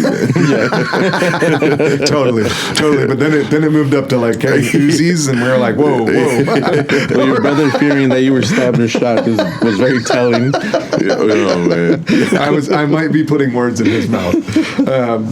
No, so there's a variety of factors that I'll leave to my parents to tell that part of the story. I don't want to. They've shared it in confidence, and that's theirs to. Yeah. I don't want to divulge that. But main reason being getting away from kind of where the neighborhood and where the community at large, not just La Mesa, but the adjoining kind of Clovis Fresno connection, things just weren't it, and it was starting to bleed over into each other, and it was we're out. Good family friends of ours, the Crines. So Joe Crines there was a school actually back in kind of where my parents live, but it was a hippie school essentially. So it was off-grid, didn't have regulation. It was where all the kids that were basically being recidivized from juvie and things like that would get sent to, because it was outside of town, away from all the bad influence. That's where they went. So Joe grew up kind of in that area, and then had bought property. This cabin was his, and I forget how my parents connected with him, but that's essentially, he offered it without, basically he was just like, if you guys can take care of the property and kind of essentially upgrade stuff as you can. He knew that like we weren't financially like at all like set, but he knew my dad was really good with his hands, could work on stuff and figure stuff out. So that's kind of how we got like the connection there. So we didn't know anybody up here specifically. So it was a for like hearing my parents and especially my older siblings, like it was a shock. Because like for them, like David was, I think, a senior in high school at that point, maybe junior, but still, like basically, like had established his own community at high school. Kayla in the same way. Matthew, I think it was 8th grade, so I think it was an okay transition for him. Maybe a little bit older than that, but it didn't seem like he was as bothered by it. It was really Michaela and David were really and legitimately, in fairness, defending them, like kind of hearing their side of things at this point. It was for sure a shock. That's a big move. I mean, it's a big deal anytime that like you uproot a kid out of their school system and move them into a whole new place where they don't know anybody, but also add in the factor of like we're going from the beach to mountain. Great climate, right? Like, so nothing over 85-ish ever. To here it was, and 85 meaning it literally is 85 all year round. To like what we're in now, where it can dip as low as 50, 45, and then be back up to 95, tomorrow. So, Do you remember the day that your parents told you we're moving? I don't. I don't. Okay. A lot of my memory is not the greatest. A lot of it comes like as memoir. So like the ones that I've shared with you are ones that have really stuck with me. And it's so funny. Like I can even question those as like, did this actually happen, or am I like glamorizing maybe something that wasn't as cool? But I trust that the memory has some sort of root. Do you remember at all even that like having any kind of feelings about, or do you not remember? We got up here and I was like, this is the best. Oh, really? I know for a fact, like, I mean, dude, I was freaking dirty all the time. Like, I'm not kidding. Like, and I mean that in all the good ways. Like, I was so happy. Like, I just remember, like, not necessarily a memory, just this feeling of like, this is the way a boy at least should live. Is like, I should be outside all the time. I should be freaking interacting and messing with stuff. I think what helped was homeschooling. Like, we were homeschooled. I was going to ask, were you in public school or homeschooled? No. So I forget when my mom made the transition, and she's told me this so many times. I'm sorry, Mom. But I believe it was like right around Luke's, like when Luke was really transitioning, education-wise, like is when she started to really like go, something needs to change. And more from, I think it, like all of us, right, that are in that boat of like, taking more responsibility on, it's my responsibility to formate both, catechetically, faith-wise, but I think like hand in hand with that was like, I have education background, like, to some degree for her. So it's like, why am I not just doing this myself? And she's always been very self-reliant in that, my mom's awesome. So it's like that, it wasn't like it was, super difficult to transition to that. So were you homeschooled even in San Diego? I believe so. Okay. Yeah, I believe. I know so. Okay. So because I was the first kid that was fully homeschooled from kindergarten all the way through 8th grade. Oh wow! So it had to start. Even in San Diego, I was. I was. Transitioning up here. It had. At 8, 9 years old, I would have been in first, second grade. Right? Yeah. Is that right? Definitely. Yeah. Wow, all the way to 8th grade. Yeah. Okay. Yeah. First kid. So freshman year of high school was your first taste of public school? So I didn't actually go to public school. Oh. For a freshman. Yeah. Okay. So we're just jumping ahead, but let's talk about it. I was going to ask, are we Cool. jumping here? Yeah. Oh, no, just, yeah. Yeah, good. We'll jump there. We can jump back. Not like we haven't done it before in the episodes. So freshman year, during the community of St. Anne's, which is a mission parish off of St. Joachim's, is run by the Oblates of St. Joseph. Two of my brothers, we've mentioned a number of times on other episodes, are priests with that order. Awesome order of priests. And so coming up through that pipeline from when we moved up,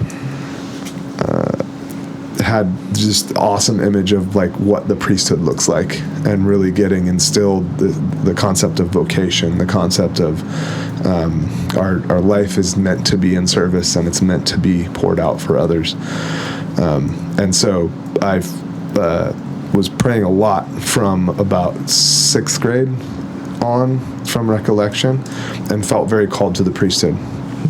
The Oblates were the only ones in North America at this point, I believe.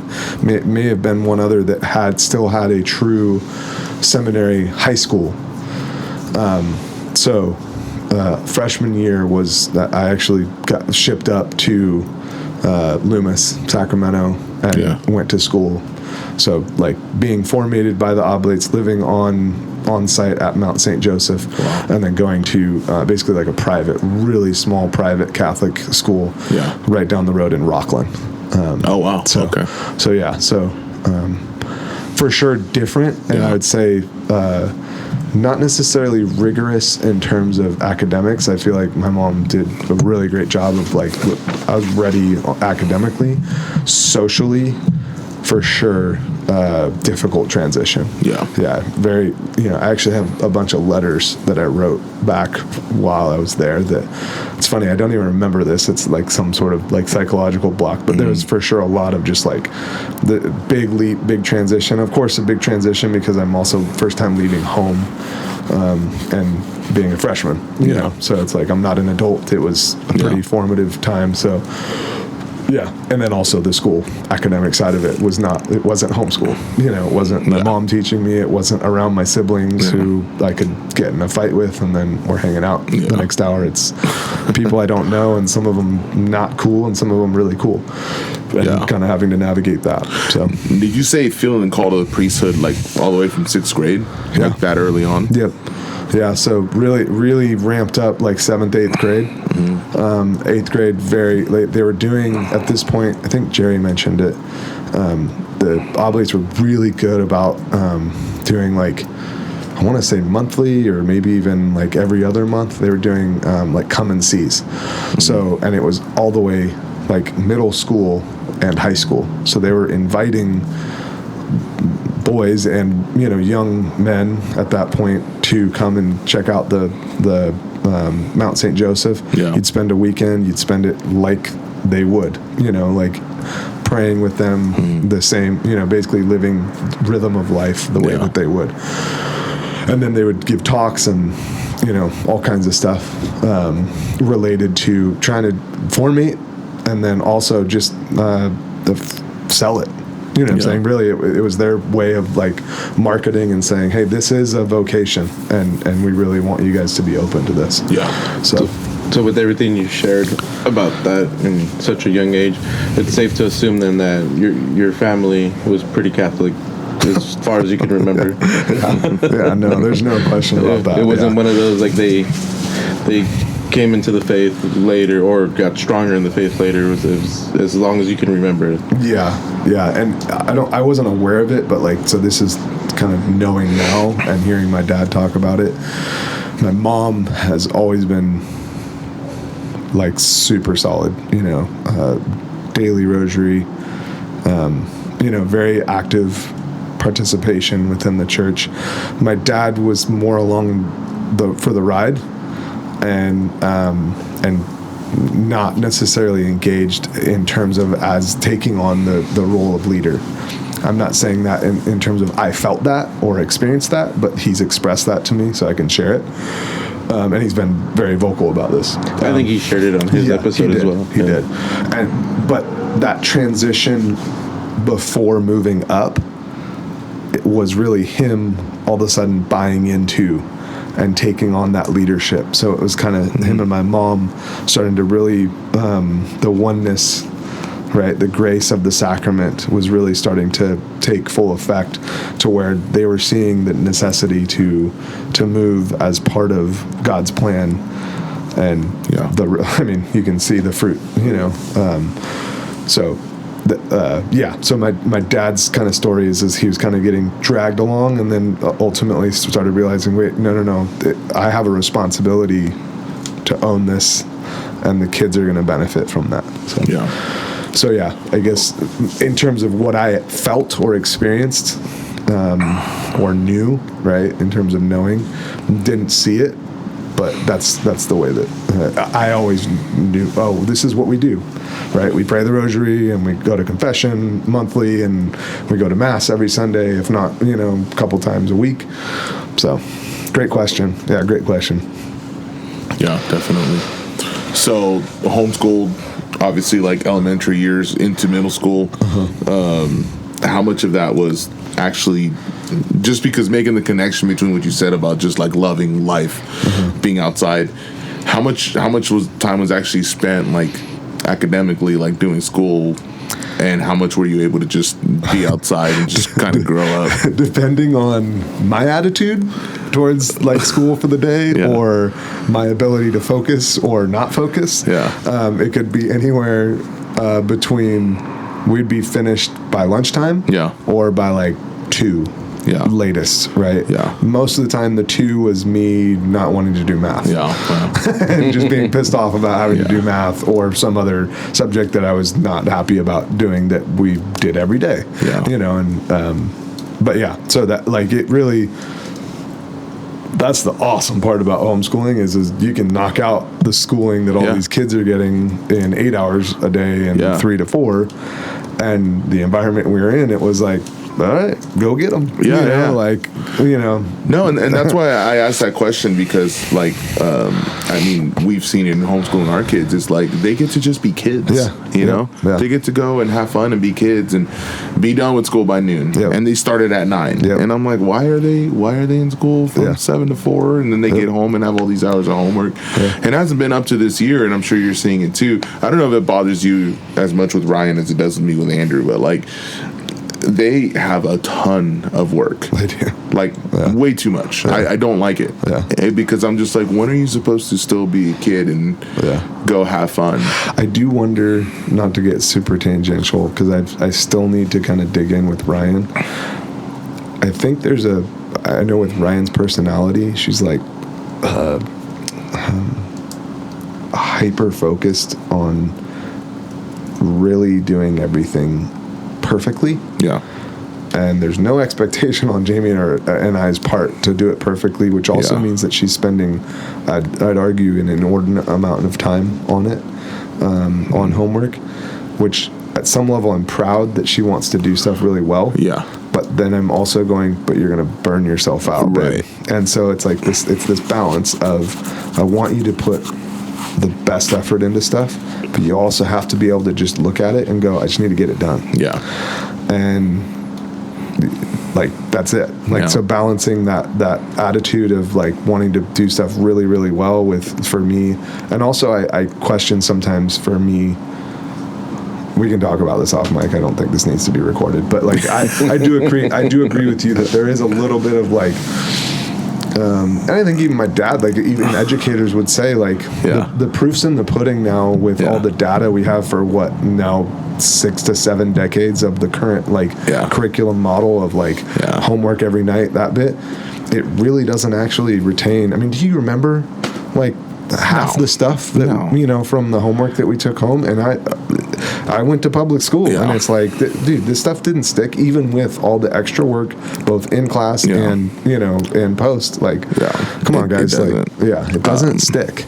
Now, if you make it practical, in my case, if you made it applicable to daily life, if you made it applicable to teach me how to do my taxes. Hey, if you buy this many cows, and you need to understand, and that's super basic, but you get where I'm going. It's like if it's something that is real life, I'm way more serious about it, because it's like, that makes sense to me. Teach me about mortgage rates. Exactly. exactly. No, it was just funny, like that night you guys came over for dinner when we asked you guys to be Hope's godparents.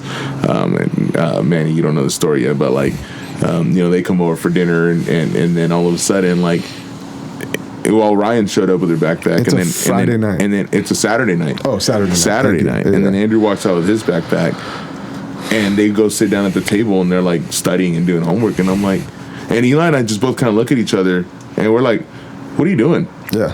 And they're like, "Do homework," or like on a freaking Saturday night when like you're coming over to hang out with your friends. Like it was just, it's just stuff like that. It's weird. But that's why I asked the question about you, and why I just kind of love hearing the story of just like, you just got to be a kid growing up. And I think your testament to that just speaks volumes of like, I'm just a big believer in that. Yeah. It's like school is important, but at the end of the day, like, you gotta live the childhood, and grow up. It has to be ordered. Yeah. Right, like, and that's the beauty of, again, going back to parents being primary educators and formators. It's like, our culture is we're totally seeing the complete reverse of that. It's the state's job, it's the school's job, it's the school board's job to formate and educate my kid, and it's like, no, it's not. It's not, and you're seeing the fruit of that, or the decayed fruit of that. In terms of that, you don't have kids that are formated, and even academically that don't know jack, or that don't know any sort of common sense. And that's not necessarily, there's a lot of variables to that, so I'm not going to paint it as onus on one, but I agree with you. I think it's if we can get the work done in 3 hours, then let's get the damn work done in 3 hours. Exactly. And I could say the same thing about every other education system. It's like, why are we doing these things? And a lot of it comes down to the almighty dollar. It comes down to it's a source of income, and it's a business, instead of being about like the old school element of, well, no, yes, we do need to pay for things, but ultimately we want really sharp kids that go out and make the culture better than it was before we took over. And that's not happening right now. So I agree. All right, well, before we move on from childhood, looking back at, we've discussed growing up in San Diego, moving up here, moving to the mountains, all the homeschooling, and I guess right before we get into like, high school, seminary, that kind of stuff, what would you say is your favorite memory, childhood memory growing up? I think leaning more into like growing up here, right? So the memories that I shared about San Diego, awesome, but I think being able to like do what we're doing, we'd have fires, like outside. We would ride quads, like Joe and his family would come up, and he'd have all kinds of like recreational stuff that he would allow us to like participate on. We're interacting with cattle and with horses, and and not necessarily that we were riding them or that we were running cattle. I'm not going to paint us in a but we were around it. And so there was I think I'm starting to come back to this. You guys are aware of where I'm going with this, but like growing up in that environment, like when you're tied to the land, to that degree, there's a simplicity there that gets lost in, say, like where we live now, right? Where it's like all of us around this fire, and probably most of the listeners, like percentage wise, we have to go to a like office to go, make our income and take care of family, right? And my parents had to do that too. I'm not painting them differently, but there's something about being forced into where you have to drive 45 minutes to go any direction to get food, to get supplies, anything. So every decision to make that, travel is very pragmatic. There isn't, hey, let's hop in the car and go watch a movie. Hey, let's go down to Starbucks and grab some coffee and then come back. It's like, no, that's a 90-minute drive just to go do those things there and back. So there's very much this like, what matters, and what doesn't matter, doesn't matter. Yeah. And maybe that's not a memory. Maybe and again, I need to be careful because I don't want to necessarily overpaint it. But to me, that was like, now looking back on it, that was the beauty is it was very clear what mattered and what was important and what wasn't important. Yeah. For me, like, the best thing is like living around and on and in the land. Yeah. And just being able to just literally, like, as a boy and then growing into manhood, like, be like interacting with it and like getting slapped in the face with it and like getting run over by it, getting chased by cattle, like finding, rattlesnakes in bushes and being like, ooh, and like those types of things. So not necessarily memories, but just this element of just loving it, like experiencing.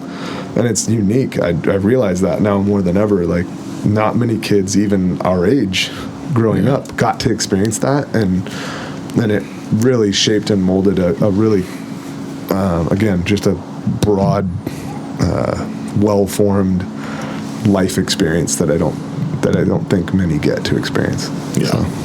It's awesome, especially around these parts. Yeah, and. Yeah, I don't know if that answered your question, Rick. Yeah, no, I think it does. Yeah. So moving into high school, so that was kind of the beginning of seminary. It was the high school years. Yeah. So was that something you had to be talked into at all? It was just no. And this is what I've tried to like. And we haven't had it yet in our community. Well, actually, can we go back a little bit? Because you said this started from 6th grade. Yeah. Well, what drove those thoughts or feelings? Again, I think just seeing a marriage, and yes, flawed, not perfect at all, but a marriage where they were practicing the faith, where priests were owning their responsibility as shepherds of this small community of St. Anne's. And what's funny about that community of St. Anne's is it was all retirees. It was all, like, literally, we were one of maybe 3 or 4 families. And when I say families, like, it was all over the place, right? Like, some of them were way older, so like college age. Some of them were like super young, like it's Raymond. So it's like a lot of like people that ran cattle, people that run horses, people that worked at the granite quarry that's right there in Raymond, although I don't know if they really have much workers there anymore, but like, so it's a mission church, super small, old congregation, but you had priests that were very actively involved, very engaged with the community, didn't mince words, that were preaching the truth, that were promoting vocations, that were from the pulpit in conversation. This is, again, I think we forget that, like, being Catholic is in everything in our life. It's a lifestyle, and I hate using that word because it's super cliche these days, but that's the reality. It's like, if this is integral to our life, if our faith and we believe that Jesus' body, blood, soul, and divinity is truly present in the Eucharist at every Mass, then it should change. It should be a part of every aspect of our lives. He should be a part of every so. Again, not getting super tangential, but that, I would argue, that's the faith life and community, as small and as like when you're in it as a teenager, you're kind of like, man, everyone here is 65 plus years old. Like, even in that, you could see that the seeds were like, those seeds were being heavily planted. The detriment, and this is where I was going to go initially, and I didn't want to go negative first, so I'm going to kind of like pump the brakes on. It can seem glamorous. The detriment of a community is to automatically assume that if someone's feeling called to the priesthood, that they are going to be a priest. Yeah. And that's, I get excitement, I get all of that. I've been on the receiving end of that, and it's a great feeling. To our conversation about like feelings, yeah, the reality of seminary and the reality of especially that high of a call is 8-12 years, now of serious formation, serious reflection, serious understanding of who one is and what that call and that sacrifice truly is. So for me, the experience was that community latched on, and it was like, Eli's going to be a priest. And it took about a year to realize I'm trying to carry the weight of this whole community, and not that they were intending to, but I felt this responsibility of, I've told them I'm thinking about being a priest. I can't come back and say I'm not going to do that. Yeah. Like, so, and being a 8th grade freshman, you know, like, that's like, you feel like the whole world, as small of a community, it's like people have donated money. They're, you know, like, there's a lot like that's going into it, and you're just like, if I turn away from this, I'm a liar, you know, like that kind of gaming going on in your own head, which was totally not okay. And again, I'm not blaming the community. I just think we as a community now really need to guard against, hey guys, you know, one of my boys, hey, that's awesome, dude. Yeah. I am behind you 100%. We will pray for you. And that's it. You know what I'm saying? You just leave it, and you just keep having the conversations. You keep leaning into whatever they're called to, and you don't put so much emphasis. I mean, look at Father Michael. His story, he didn't tell anyone. I was thinking about him. I was actually just talking about him the other day because someone was asking, you know, like, oh, so, you know, you guys must have known early on. Like, no, we didn't. Yeah. I remember, you know, it was like, everyone was going off to Steubenville or to Fresno State or like all these other, you know, bigger, and we'd ask him and he'd be like, yeah, I'm just going to do a couple years at City College and knock out and we'd be like, you're way too smart to do that. But we didn't, you know. Yeah. But he never told anybody, which is the way to go. It is. And or what I would say is he was wise enough to what he had seen prior. Yeah. And really that's on the community. Yeah. That's really on the community to be course corrected by a priest, by others in the community, by leaders in the community, and say, guys, we need to freaking rein it in. Yeah. Like, if someone steps forward, this is a really delicate situation, and we need to treat it as such to encourage them to follow God's will. That's it. Because we're all called to follow God's will, whether we're in a vocation or not. And so it's, I think that's the watch out, you know, that's kind of the learning experience for me is you know, like as a community, especially with as awesome of a community as we have with OLPH, we for sure are going to have vocations, or at least people seeking daughters and sons stepping forward, and it's going to be awesome. And we really need to safeguard against like you're going to be this. It's like, nope, like, cool, go check it out, go spend a year. You're not going to miss anything in terms of like life. You need to do that. And I tell this to everyone who will listen. It's like, I wouldn't trade any of the time that I spent in seminary, because it totally formated me for the marriage that I'm in now. Yeah. Not that it fully prepared me, but it totally formated me to a whole different level. Definitely. Yeah.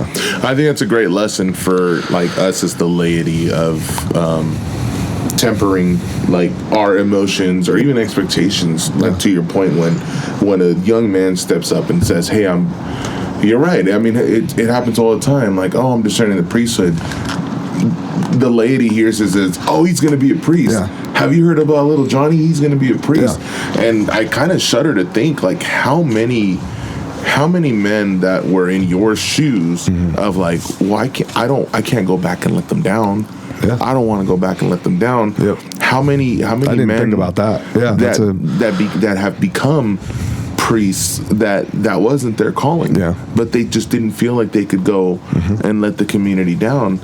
And I don't want to get too dark with it, but you know, how many priests that shouldn't be priests, or that went, you know, or that ended up getting removed of their faculties because, you know, and so as the laity, we would definitely do ourselves a favor of like remembering that.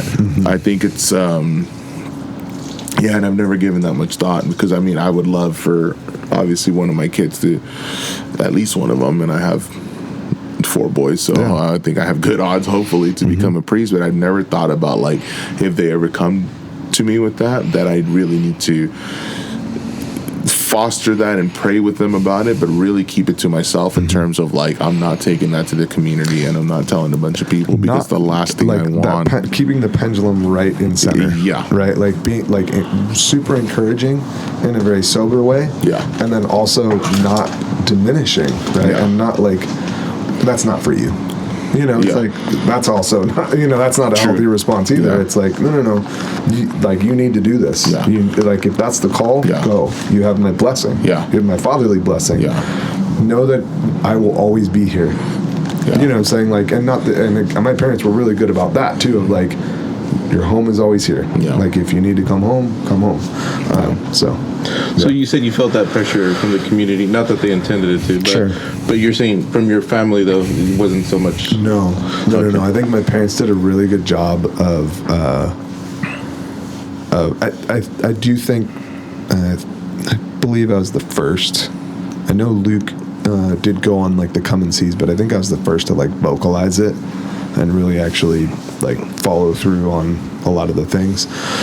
The steps, not things, but the steps necessary to enter and all that, and did it. Like, as a 7th, 8th grader, I was, like, filling out paperwork to enter and, like, going through the process with the oblates of, okay, the next step would be this,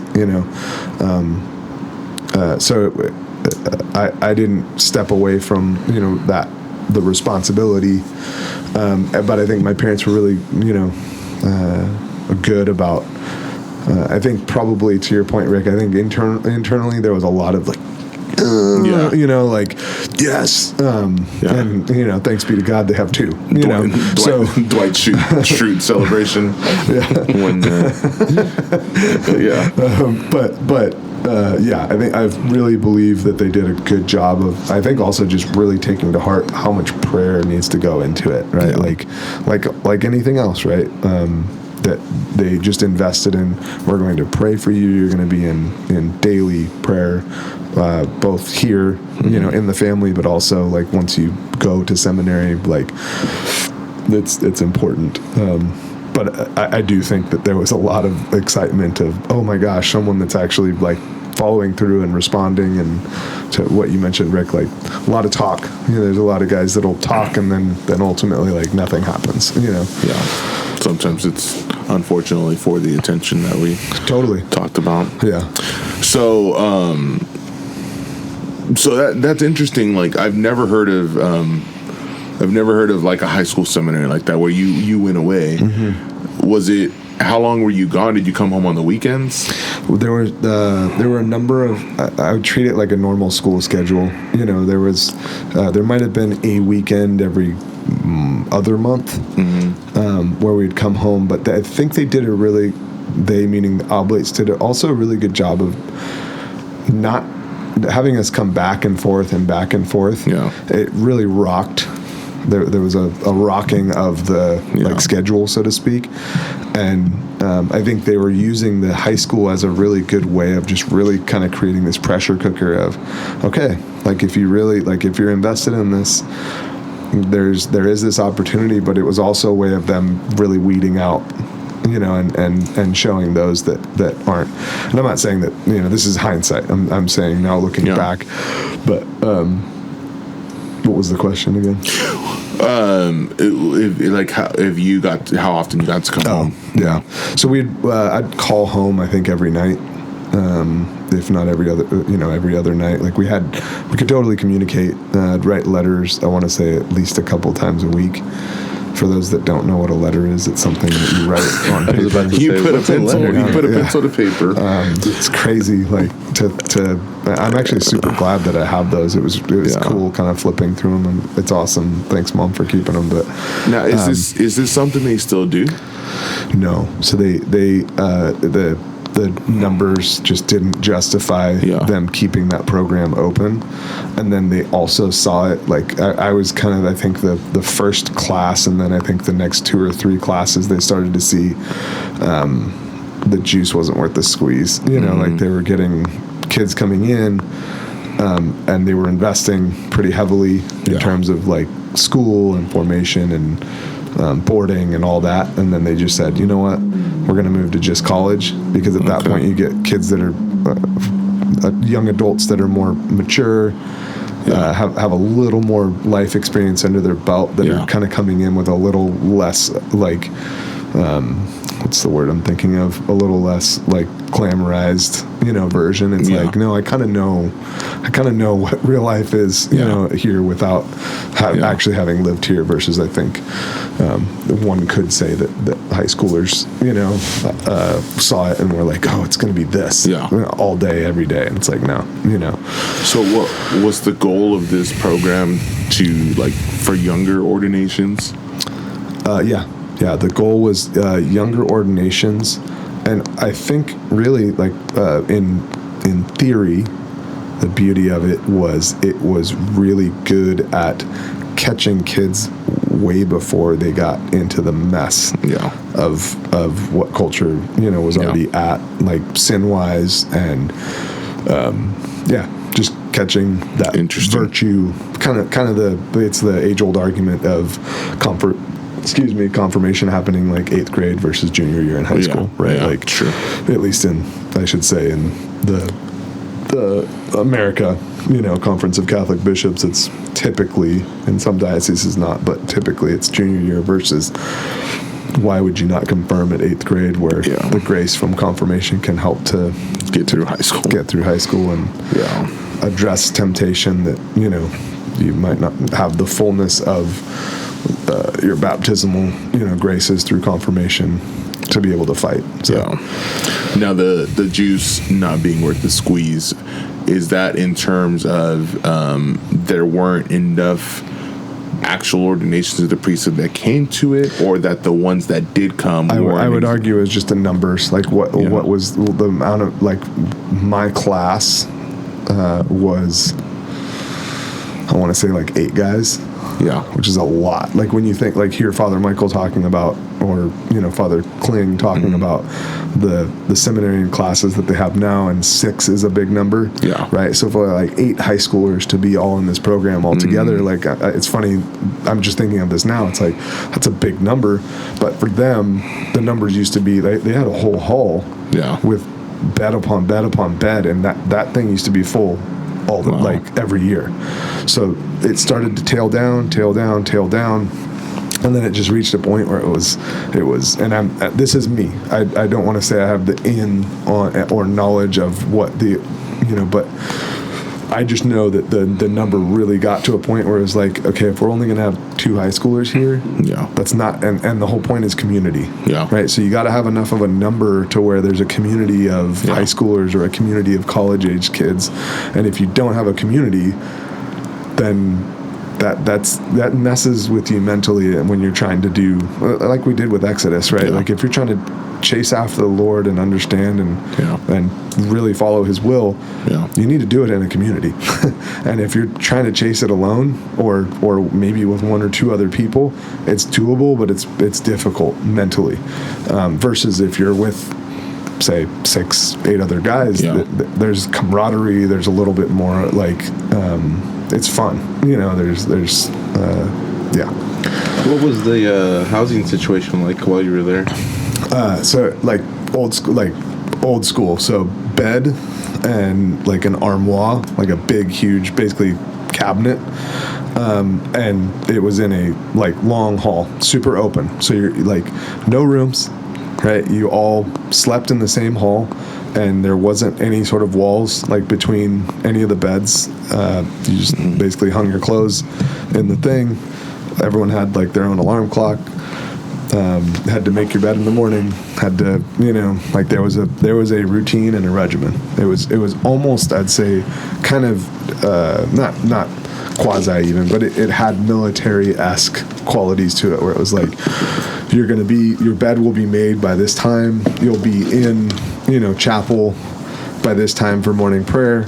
Mass is at this time. After Mass, we go to breakfast. After breakfast, you go to school, right? So, and then when you get back from school, it's, study hall for this amount of hours, and then evening prayer, and then dinner, and then after that, like a little bit of free time, and then some more studying, or night prayer, and then great silence, right? So every day was already pretty much, like, dictated what the schedule was, with a few exceptions.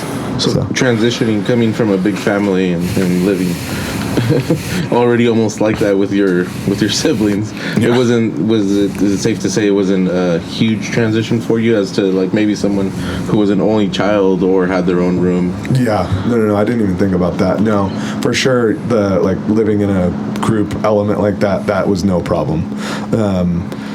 I think it was funny. There was a ton of different just personalities, so that was interesting to all of a sudden kind of be thrown into this like motley crew, so to speak, of like we had Pablo, who was like from the hood of Bakersfield, super good dude, but like he's the one that like introduced me to E40 and Eazy-E and like all these like rap artists that are like old school, like who are they? OG. Yeah. Here comes the do-rag. I did sleep with the do-rag. So that's the thing. Like so as a freshman, I'm like super impressionable. I'm like, okay, what is this all about? Yeah. Gosh, who are the? I'm trying to remember names. Jason would be really good about this because he was in the college program when we were there. But yeah, I mean, just had like a whole hodgepodge from like Central Valley feeding into like the seminary and just a ton of cultural difference. So that, like, for me, that was actually really cool if I reflect on it, because my family background really helped to navigate like just differences and like how to work together like and around each other. So that lended itself, but then these were people that I didn't grow up with, so it was like it had to really kind of orient like living in community with people that aren't family, and personalities are different, the way people tick and respond to things, overall it was awesome. No issues on that front. But for sure, I just think overall I was in my own microcosm, of like living where we did, land, and like not much interaction with like outside of my family, to all of a sudden thrust into, these are all people from very like, but most of them all from the city, so there was already that where they're bringing their own backdrop to the situation, and that's not a commentary either way. It's just different, it's totally different backgrounds. Yeah, exactly. Of those 8, did any of them make it to ordination? No, I want to say none of them did. Okay. Yeah, I know one. I think his name was John. He made it the furthest. I think he went, till sophomore or like second or third year in college. Wow. So yeah, like pretty. But he also started. He was like a junior or senior. Okay. When we started, so like I guess in terms of years, not too long, but he for sure went a number of years. Yeah. So. And your older brother, Father Matthew, where was he at this point? So he was actually in college at Chico State. Oh, not even in seminary? No. Oh, no. wow. So he was, his story is really cool. We need to get him on here. Yeah. At this point in time, he was studying computer programming right before it really took off, right, to like program. And so he got in really good with, what's the outfit? There was an initial outfit, and then got in with Ruby, if you're familiar with it. No. Ruby's they used to be a really huge, basically like programming developer, primarily in the, I want to say like in the business sector, but they did do some gaming stuff. And he was right out of college. He was making 6+ figures. Like he like just really did well. Set himself up really well. Was working and living out of Sacramento. Had a long-term relationship with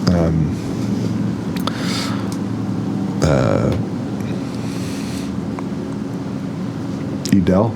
Yeah, Edel. She was from Ireland, and then essentially they broke up. I'm really cutting a lot of stuff. I'm shortening it, pretty heavily, and then had his basically brain aneurysm, and that's really what kicked off. So he was later. So he was post college. Yeah. That's his, like, I'm chopping up a lot. No, you're good. But that's a very shortened, condensed version of how he arrived. I'm just seminary. Thinking we got to get him on. Yeah. So he had a really cool. I wouldn't even say it was later because he got done with college. Matt's a super bright guy. Yeah.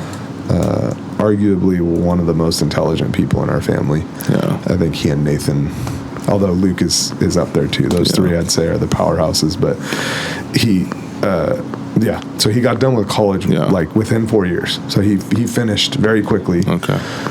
So he was young, getting into the workforce, already young, dating, and then all that life stuff happened, and then kind of really, not that he had fallen away from the church, but had a pretty serious reconversion, and that's like set him in the trajectory of priesthood.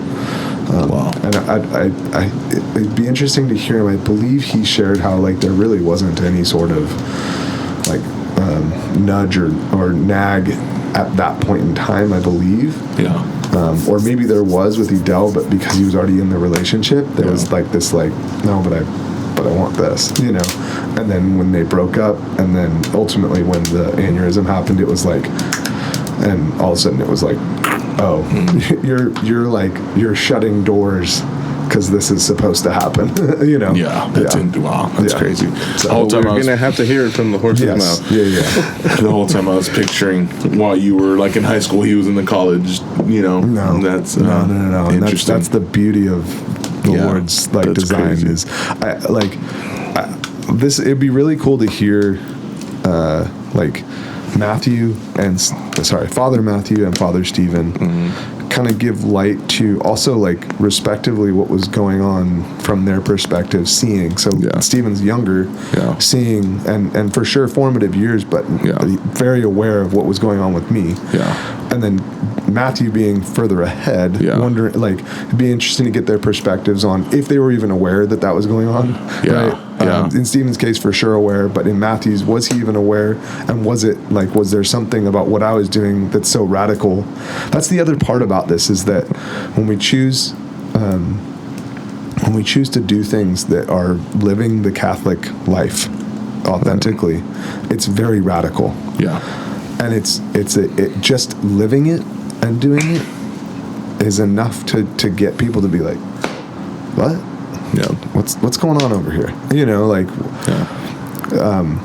so we shouldn't, I guess that's the encouragement, is if we're living radically, and not to live radically, but if we're responding radically to the way the Lord is calling us, that is being on mission. That's being like, that's drawing a line in the sand to the world and saying, hey, I mean, we just celebrated the Feast of St. Luke.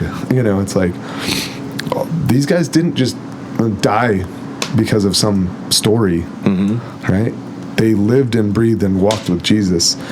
So they weren't, either he was God or he wasn't. And their death is a testament to the fact that they're like, no, he's God.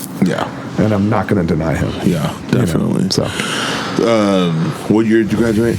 2001. 2000, so like 97. That was where we were in 97. Did you, just to kind of start to transition into the later college years, I guess you'd call it, did you finish out in seminary, or did you? No. So that freshman year in high school, I think I wrestled a lot towards the end of that year. I think I mentioned it, really kind of being like, but I failed the community if I come back. I've done all this stuff. And I think I was having conversations both with Father Brian, who was the vocations director at that time, as well as my parents, more specifically with my parents. And my parents were so great about just being like, this isn't a failure. You're not a failure. Like, if you need to come home, come home. Like, this isn't, you know, if this isn't the right time, then we just keep doing what we do, you know, like that. I'm putting words in their mouth, but it was along those lines of like this. That's what you received. You're putting way too much pressure, and I just think I really missed home. I really missed being I bet. That'd be hard. Yeah. So that I would say would underscored all of it. It was I was homesick. So you made that decision at the end of your freshman year. Yeah. I remember, I think my dad was the one, and I've actually instilled this with all the conversations I have with my boys is, kids, is we don't, let's finish what we've committed to. Yeah. Right. So like if you've committed to a year, Eli, finish the school year. Yeah. And then we can have a conversation, you know, but like, we're not gonna, I think I did have that. I think it was right before Christmas or right after Christmas, like right after being home, for vacation and stuff. All of a sudden it was like, I'm done, I'm coming home. And I think it was this like, no, you're not coming home. You're going to stay, you're going to finish out. Yeah. But it doesn't mean you need to stay there this whole time. We're not forcing you that way. We're just saying finish what you've committed to. Yeah, so, definitely. And they did. There was a formal, I forgot about this, but like when the first day or the first weekend that you got there, you actually signed committing to a year. Okay. Similar to like what perpetual vows would be. Yeah. Only it wasn't perpetual vows, but it was basically you're taking on this like, you're committing to be here for a year and live in community with us for a year. Yeah. So, yeah. Nice. Well, we'll get into the post-seminary high school years in a little bit. I'm up against a hard break, so we're going to take oh, gosh. with all the sponsors and commercials. You always make me the bad guy. Just wanted to see what it felt like to be John Girardi, but we'll be back, folks. Don't go anywhere. Don't turn that dial. Hello, friends. I want to tell you a little bit about our First Fruits movement. What we do first in everything matters. It sets the trajectory of whatever action we take. In Leviticus, God tells Moses to share with the Israelites that they must bring forth the first fruits of their livestock, of their produce, and of their drink. The fulfillment of this is found in Jesus himself. He is the firstborn of the Father. He is the first man to conquer death. He is the first to ascend into heaven. Before Jesus' ministry, he would run to Mary for guidance and counsel. So why would I not do the same? What can you do to participate? Commit to praying the rosary daily, invite other men and women to join you, and share the movement with your friends on social media and other communication platforms. What can you do to support us here at Circa Ignem and First Fruits? First, pray for us and our mission daily, and second, buy our hats and future merch at circaignem.com. That's CIRCAIGNEM.com. Thank you. All right, we're back from making some mud. So that's what you came up with? Best you could come up with? Come on, man. Hey. I was waiting with bated breath. It's like, oh god, we're back from, this is gonna be good. Yeah, we're back from making the creek run. All right. Worse. If you don't understand the euphemism, come on the show. Be a guest. We'll show you. Maybe you can make some mud of your own. All right, so we have finished up the seminary years and so moved back home. Did you go to Sierra High School up there? Okay. Yeah, sophomore to senior year attended Sierra. So now we're getting into your first year of public school. Yeah. So no longer a homeschool environment that is pretty safe. Yeah. Or a seminary environment that is still relatively safe. And I mean, especially when it comes to like your Catholic upbringing, how much of a culture shock was it to start attending public high school? I actually think the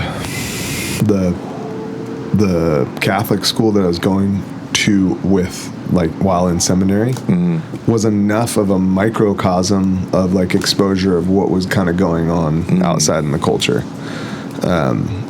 Not that I was like had my head in the sand, but it for sure woke me up. So I actually think public school, so both homeschool and that St. Maria Goretti Academy, that's the name of the school I was with while in seminary. They for sure academically pushed me really hard. So public school was a joke, you know, once I like, in terms of academics. In terms of like culture, it was actually, let's see here, 1,200 of us total at the school. Yeah. So, yeah, maybe a little bit different in terms of like just lots of kids in classrooms and moving to different classrooms, like all of us went through in terms of public school. But the values at Sierra, I think, were still very, very Christian. Okay. So there wasn't like, and the community was awesome at that point. And I would argue probably still is. It's just a lot smaller of a school. But a lot of just cool kids, a lot of mountain people. So that I think that's where I could resonate too, was like these were all people that kind of we all knew how each other had grown up. Yeah, similar lifestyle, kind of that simple and a good. And I'm not, again, that's not. I feel like people hear simple and they're like, oh, he's making it. It's like, no, like in the best ways, a simple life. And the way I think all of America should really grow up. So like it wasn't really, I would say, the transition. I think more importantly, I think the bigger I laugh. I think I was so used to like having to wear a uniform at seminary. Mm-hmm. You wore the same thing every day. Okay. So like all of a sudden that door opens to like you can basically choose whatever you want to wear to school within reason. That was a big learning curve. I was wearing some weird stuff. Like some weird stuff. Manny was not expecting. I was not. Do you still have those leather pants? No. And it was what? I mean, 1998 at this point, dude. Right. So like grunge was like totally in. Yeah. Like all that stuff. So that was huge. Like at Sierra, like all the skating, grunge, like that punk rock. What music were you into at this time? At this time, I was dude, all through high school. This is so funny. Yeah. I learned how to play guitar by literally listening to every Dave Matthews Band song on repeat. That's how I learned to play like guitar. Yeah. I'm not saying it was the greatest way to learn to play guitar. Yeah. Probably not great for my soul now looking back. But he's a dang good guitar player. Yeah. And so it was like just my dad would sometimes poke his head and he's like, are you ever going to get your head out of those like headphones? Because I'd just be in there just trying to learn parts and all that. So anyways, so to your point about leather pants, didn't have leather pants, but I had, I'm not kidding you, no lie, and this was one of those wake up calls where all of a sudden, thankfully I had brothers, my brother Joe, who had been at Sierra, who like was more exposed to the kids that were in feeding from our middle school over there because he was friends with some of them. So he was already kind of like knew what to wear. So we were doing like most all the kids were wearing, if you were like skater, we were wearing like the All-Stars, so the Adidas All-Stars with like kind of baggy pants, but not super baggy, with like a bigger, actually what kids are wearing now, like a little bit bigger of a Stussy like shirt, you know, typically white or like a, black or something to that effect. And then trying to think of any, that was it, pretty basic, just t-shirt and jeans.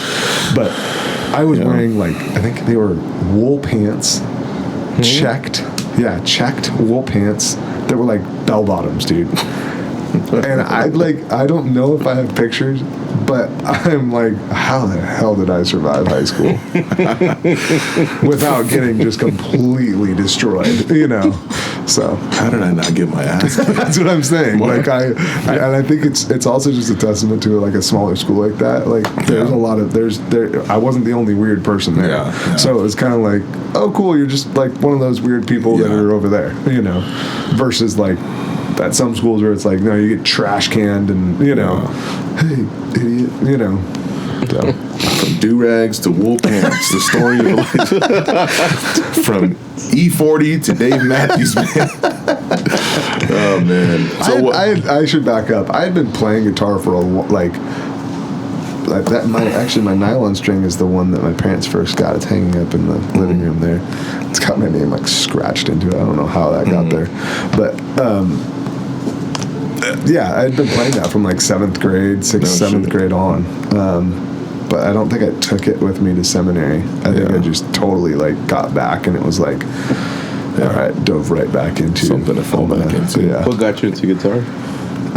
Music. So my mom played all growing up, and then Matthew, before he lost use of his right hand, because his aneurysm was on the left side of his brain. He phenomenal like electric guitar player, like legit electric guitar player.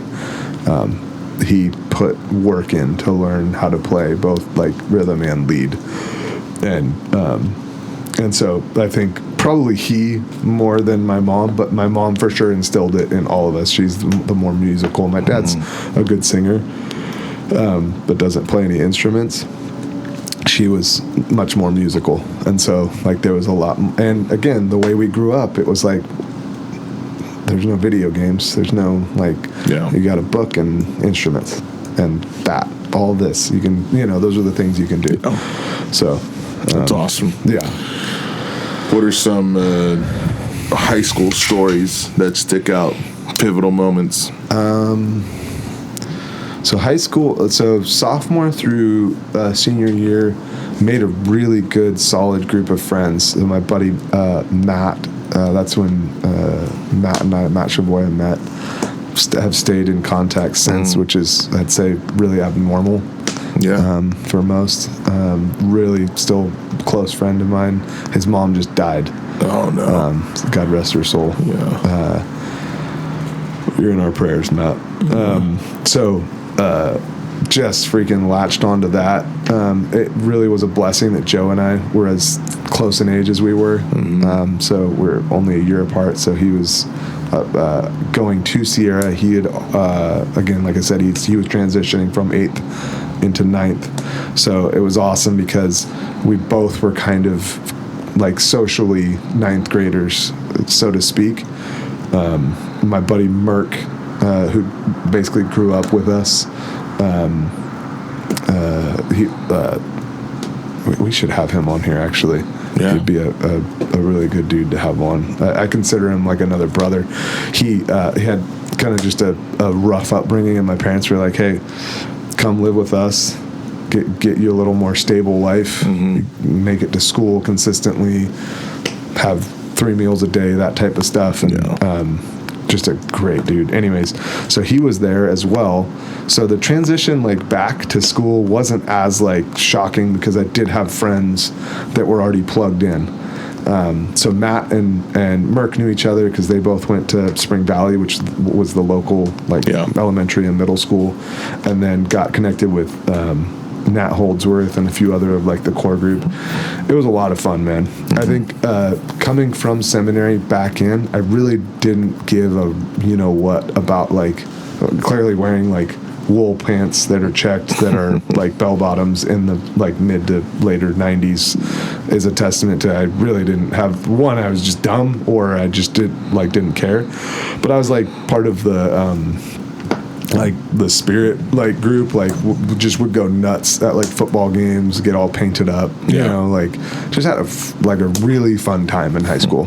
So play any sports? Yeah. So ran cross country and swam. Okay. I ran cross country to stay in shape for swimming. Loved swimming. Wrestled for let's see here. The only thing that I can say really deep down that I wish I hadn't quit. It's the only thing that I really actually quit.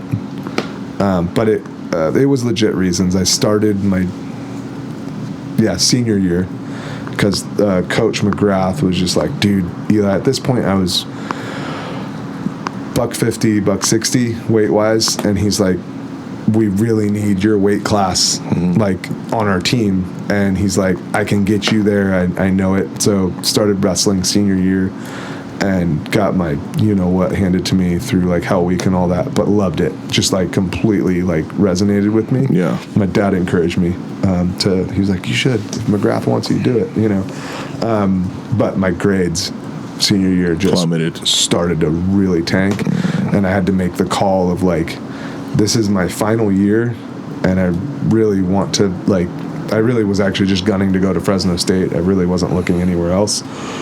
And I was like, I can't. I'm not going to jeopardize like grades for a D3, college, D3 high school, wrestling program. It's like, this is literally for fun and to keep me in shape, and I'm good. So yeah, for sure. Yeah. So you were gunning for Fresno State. Yeah. At this point, you know what you want to study for, what you want to do. I was really targeting at this point. I loved criminal justice stuff, so I really wanted to go into law enforcement, more like the CSI side. Okay. I really liked, I don't know why, I really latched on to that. I think it might have been, so my good buddy Zach, the Shearers, so Alan Shearers, deacon over at St. Joachim's, his wife, Mary, they had, actually, Father John Shearer is their son. He's with the Oblates as well. Okay. So again, this this community of families that are living. Yeah. There's a lot of, vocations coming out of it. So Zach and I were closest in age. He's, I think, a year or two ahead. He was at Sierra, played football. Stud of a dude. He's back in Virginia now. Anyways, we were. Shoot, what was the question? Sorry, lost train of thought with all those tangents. At this point, what you wanted to do? You had said law enforcement. Yeah. So CSI. I think I would go and spend nights over at his house, on Fridays or Saturdays, and sometimes we'd stay up late, watching CSI, the original CSI, and I was just like, dude, this is so badass. Not knowing that it's super,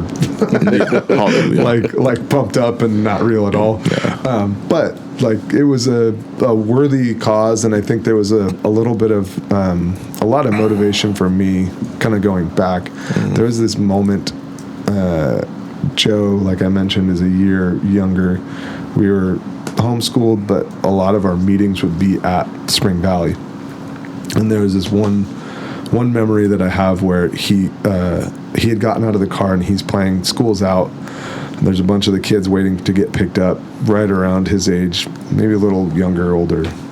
And I'd stayed in the van to read while my mom's doing some meetings with some of our advising teachers. And so he's playing kickball with them. Well, I'm reading, and all of a sudden I can hear Joe is sobbing.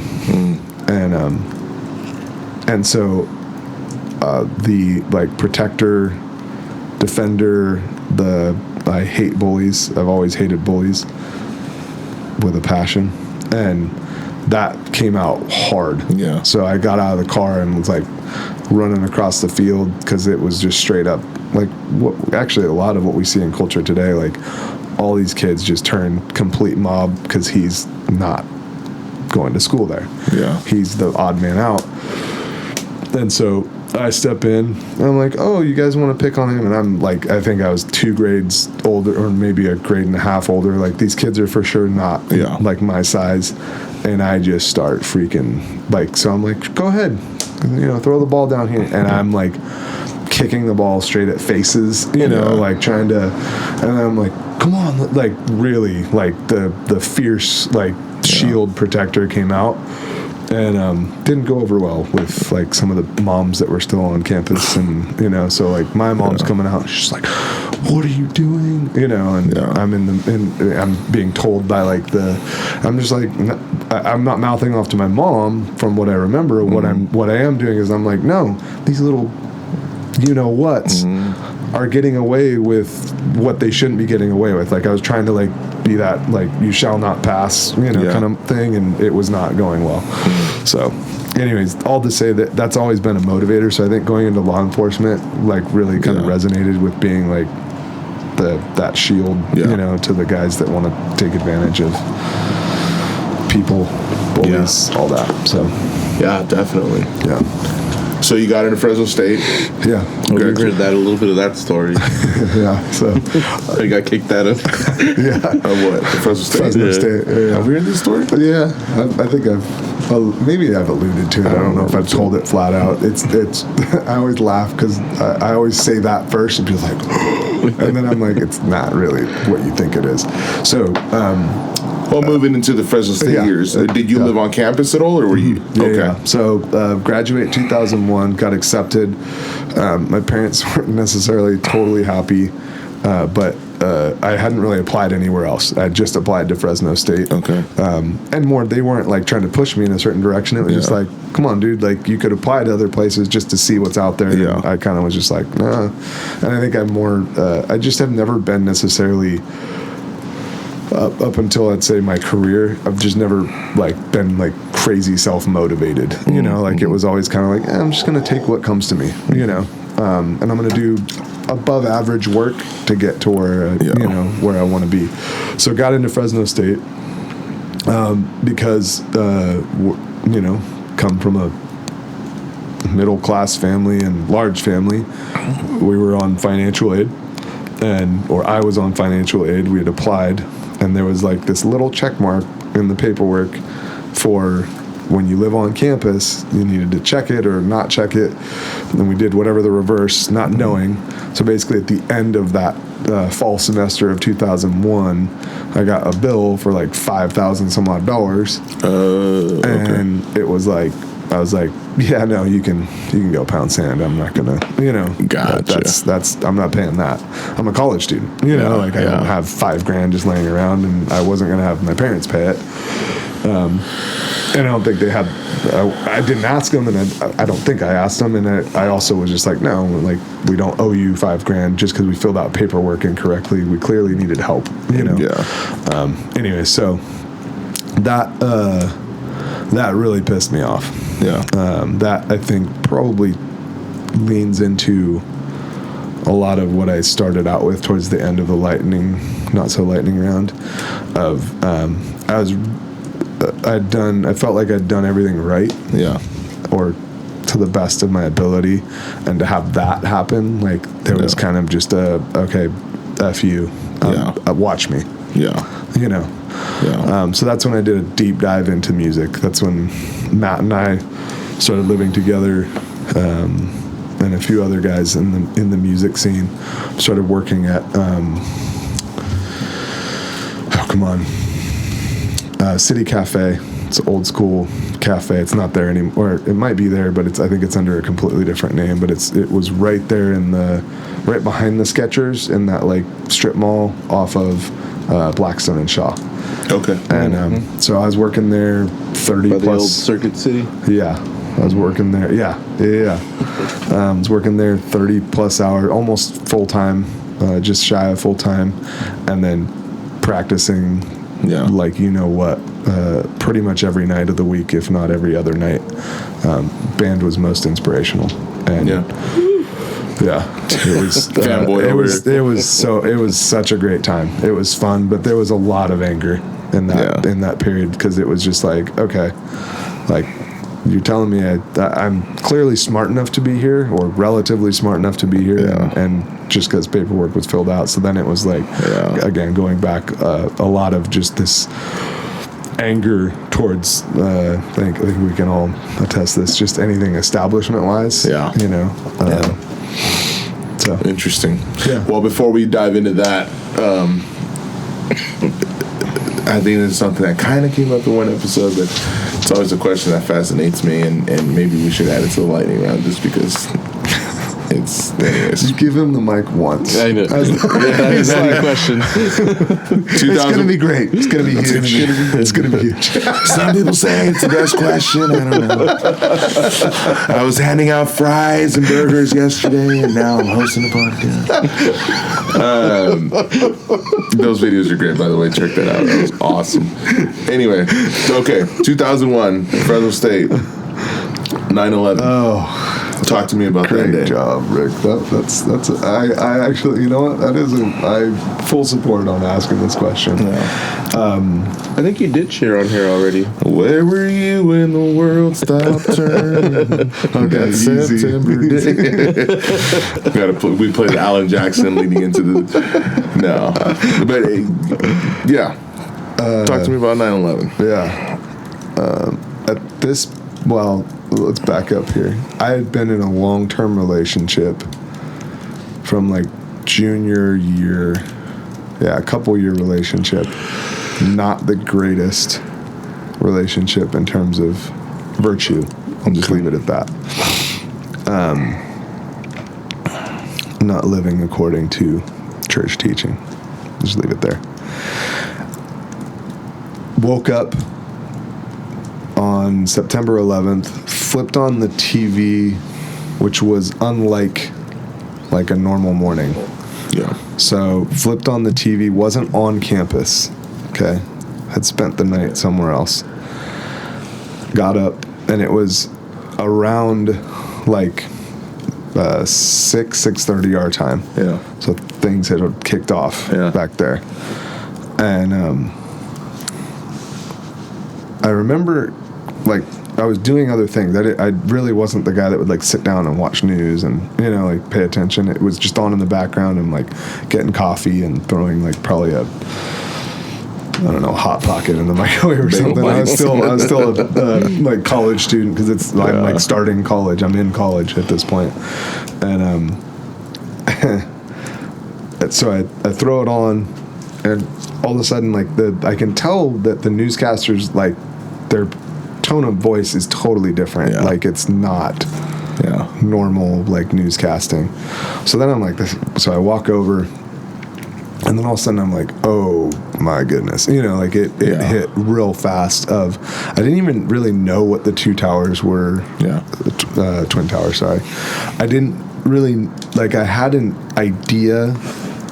I knew exactly what was going on in terms of we're under attack. Yeah. But in terms of like location and where those particular buildings were in relation to New York, I didn't really have a grasp on that until, like, you know, basically aftermath, like watching a lot of most people.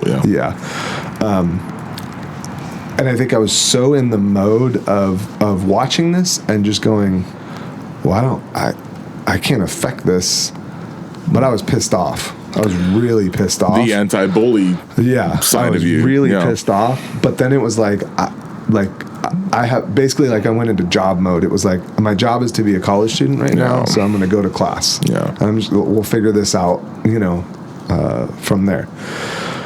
So it takes me a while.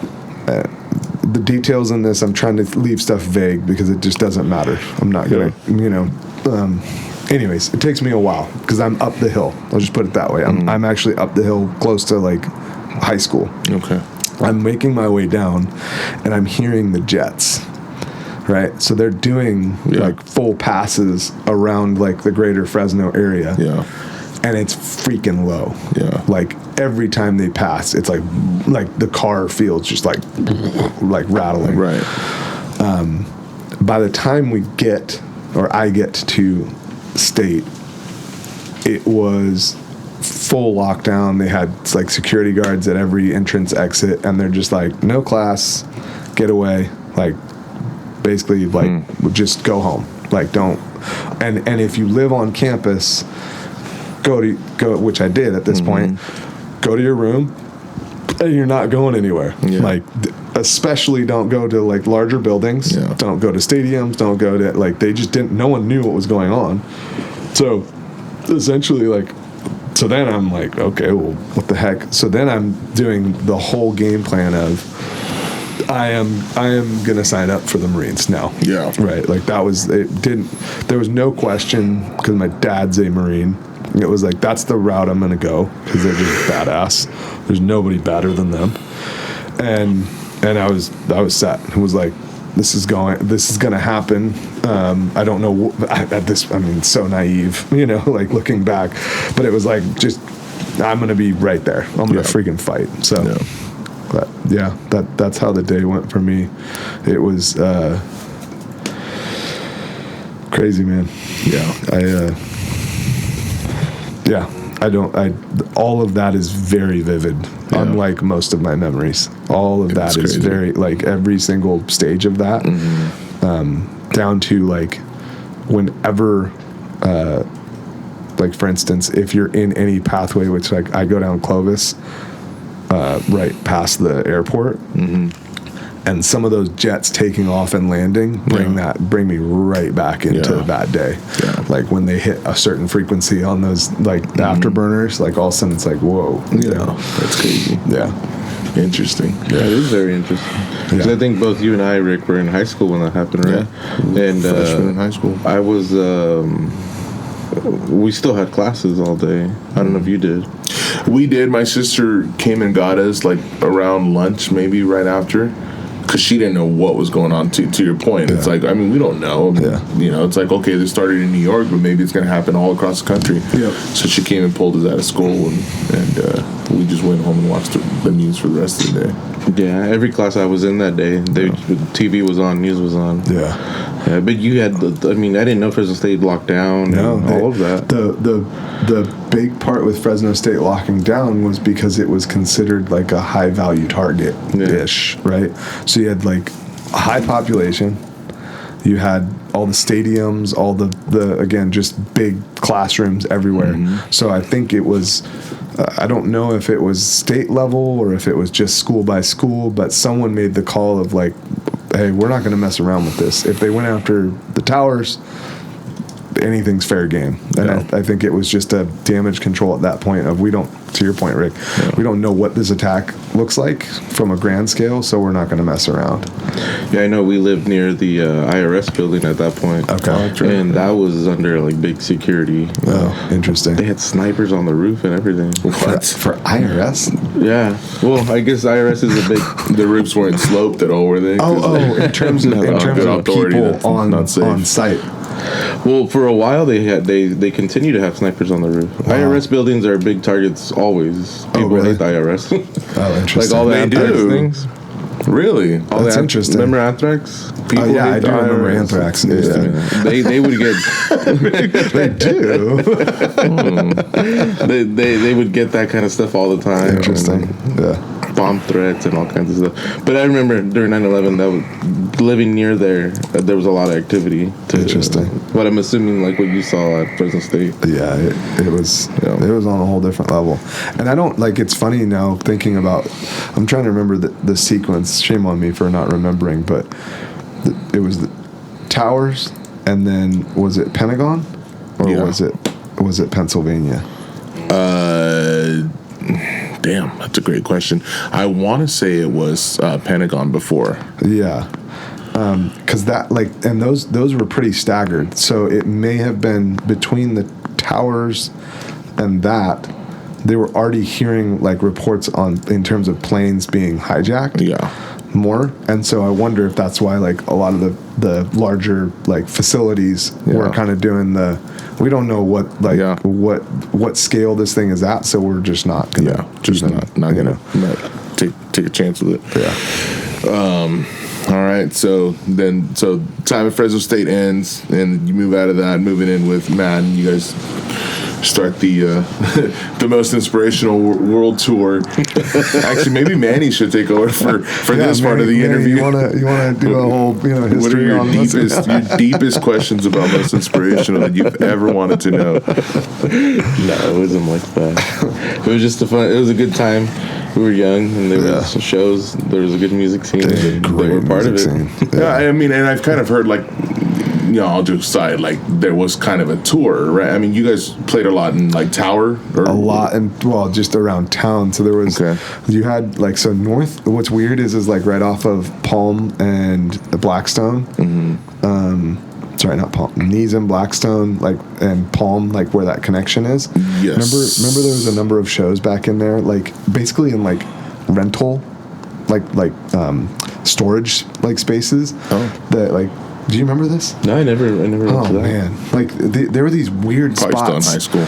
There were these weird spots that, like people owned, like, a certain series of, like, storage units that weren't necessarily, like, used. So we'd just show up, set up, and play, and people knew to come to, like, it was, like, kind of the old school social media, like, it just word of mouth, and then the code was, like, given, like, it's one of those, I'm shocked that, like, there wasn't, like, a bunch of vandalism and stuff like that, but it was there also, was, like, electric for you guys to plug into and all that? Electric, like, full band. There would be, like, 3 different bands, full 2-3 hour, like, was show. it a stage or just... No, that's the cool, like, that's what I love about, like, that time period was, like, you just show up and it would be, people that would literally just help. Some guys would just help you actually set up. Like, they'd help you get everything set, and then you just start playing. And these, like, most people would sit there and watch. It wasn't like for the most part, you didn't have mosh pits, you know, that were crazy. And if you did, there was, as weird as this sounds, they were like super respectful, right? So like if you were in the mosh pit, that you were considered, okay, this is fair game. Anyone that was standing on the edge, like you were not, like you were safe. You know? But what's interesting is even though it was like angry music, or what would be considered angry music, even though it was like real heavy, real driving, all that, people were there to like actually experience the music. You know what I'm saying? So you had people that would like literally were just watching. They just wanted to see good music, right? Good like instruments all working in concert together. So nice. Anyways, yeah. So there was that. I remember we played it. Man, there were so many weird spots. So that was a one on the radar, and I forget the name, but it was like a store gym. It was Cup of Joe's, which was the big. That was like the big one. Like Cup of Joe's was. Where was Cup of Joe's? Yeah, I forgot. Cup of Joe's was part Armenian of a church. Armenian church on Shields and First. I forgot that they're gone, right? They're not there anymore. I don't The think it's church is there, but Cup of Joe's isn't. Yeah. They I made just- that building something else. Then there was my mind went to Cup of Joy. No, not Cup of Joe. Yeah, Cup of Joe. Cup of Joe. Big Game Entertainment. Pizza Pit Oh yeah, Pizza Pit. over off of West and Marks. Is that right? Yeah. Did you guys tour anywhere outside of Fresno? Yeah. So we hit LA Okay. quite a bit in a bunch of like dive spots. We hit up San Luis Obispo. Okay. Never got up to Santa Cruz. I don't know why we didn't get up that far north, but we did basically like a central south a couple of times, and we're making some headway, man. It was good. We had some good feedback. Like I said, I think it was all just a testament. We all were fully committed to. We were practicing like dogs. Like we had music. All of our stuff was original. We didn't do any covers. It was, I want to say, 10, 12 songs that was maybe an hour and a half max. And were you guys making money? We were when certain individuals weren't taking it. Yeah. So that's ultimately what So my question eventually was going to be, what ended this? So that answers it's kind of one of the quintessential, it's super Rock normal band. in the thing. You have, all of us thought we were on the same page, and there's one individual that all of a sudden you're like, wait, what happened to the band fund? And it's like, what did you spend it on? And there was no conversation with anyone else, and that's not band related stuff. So can I ask what he spent it on? Rent. Oh. Like for himself or for the band or for the practice space? No. You said not band For related. himself, and then there was other stuff like gear for him that wasn't like part of the discussion on like, hey, we're gonna upgrade gear. Let's all have a discussion around what makes sense to upgrade gear and just stuff like that. Yeah, typical Ben. That'd be like all of a sudden I show up with a Shure mic and a nice Yeti chair. No, It's for my back. Yeah. Wow. Shoot, what was I? So how long did that? I don't want to call it a phase, but how long did that last?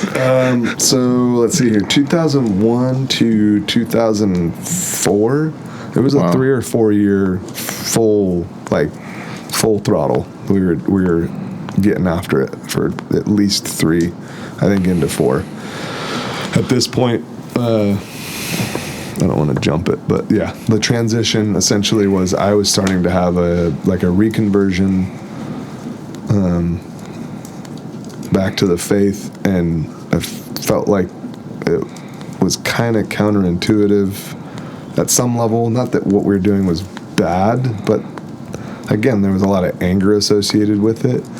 And then it was, I was also starting to kind of be like, I need to take myself a little more seriously. I think that was going on too. Like, I think the fun was there, but it was like, okay, all you're doing is having fun. Yeah. Not that I wasn't working, but it was also just one of those, like, basically I was working to do that, and it was like, I wasn't necessarily progressing, It's interesting that a band named Most Inspirational would be angry. The name came from me. So I mentioned that I was in like spirit like stuff at like the school. So when I say spirit, it's like we were like this mob that would show up that was like 40 or 50 strong, which is a big crew for a small school, and we're just losing our minds for like football, you know, and like showing up painted and just nuts. So that really like that resonated with me in terms of I'm yay sports is a funny comment that my buddy Noah says. He's like, yay sports, you know, like I just love really good competition. I love watching like people just clash, whether it's baseball, football, you know, you name it. And I always love, it's funny, the kids always ask me, they're like, hey, who are we rooting for? And I'm like, who's the underdog? And they're like, I don't know. I'm like, okay, well, we're rooting for the underdog. You know, like I love the scrappy. Again, it goes back to the, you know, okay, watch me. I'm going to prove you.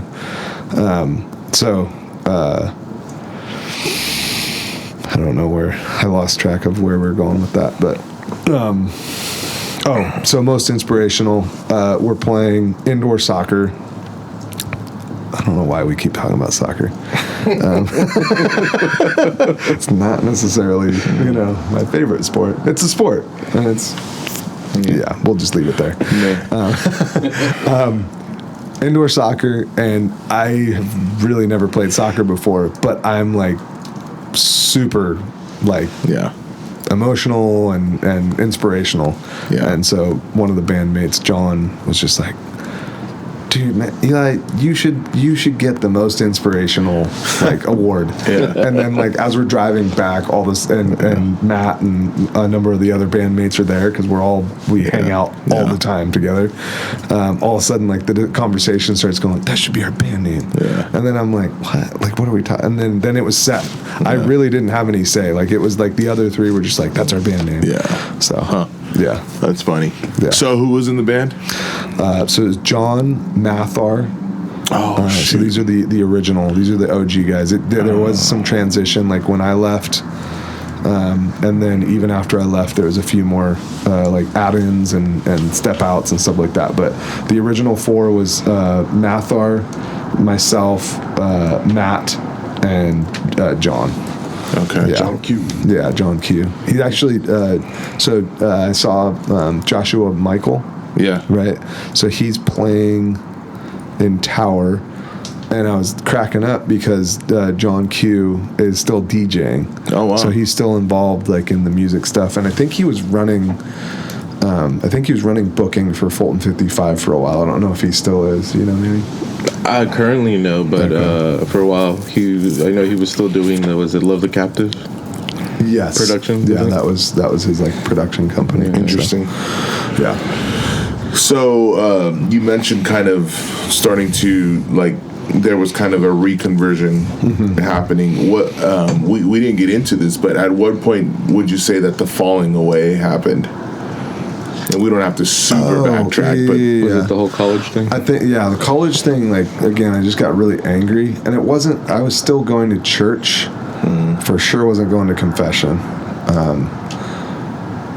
But I wasn't actually I was there, but I wasn't actually, like, you weren't living the life. I wasn't living the life, and I wasn't actively participating. So, like, freshman year, Fresno State, you're living in the dorms, so you're still going to Mass? Yep.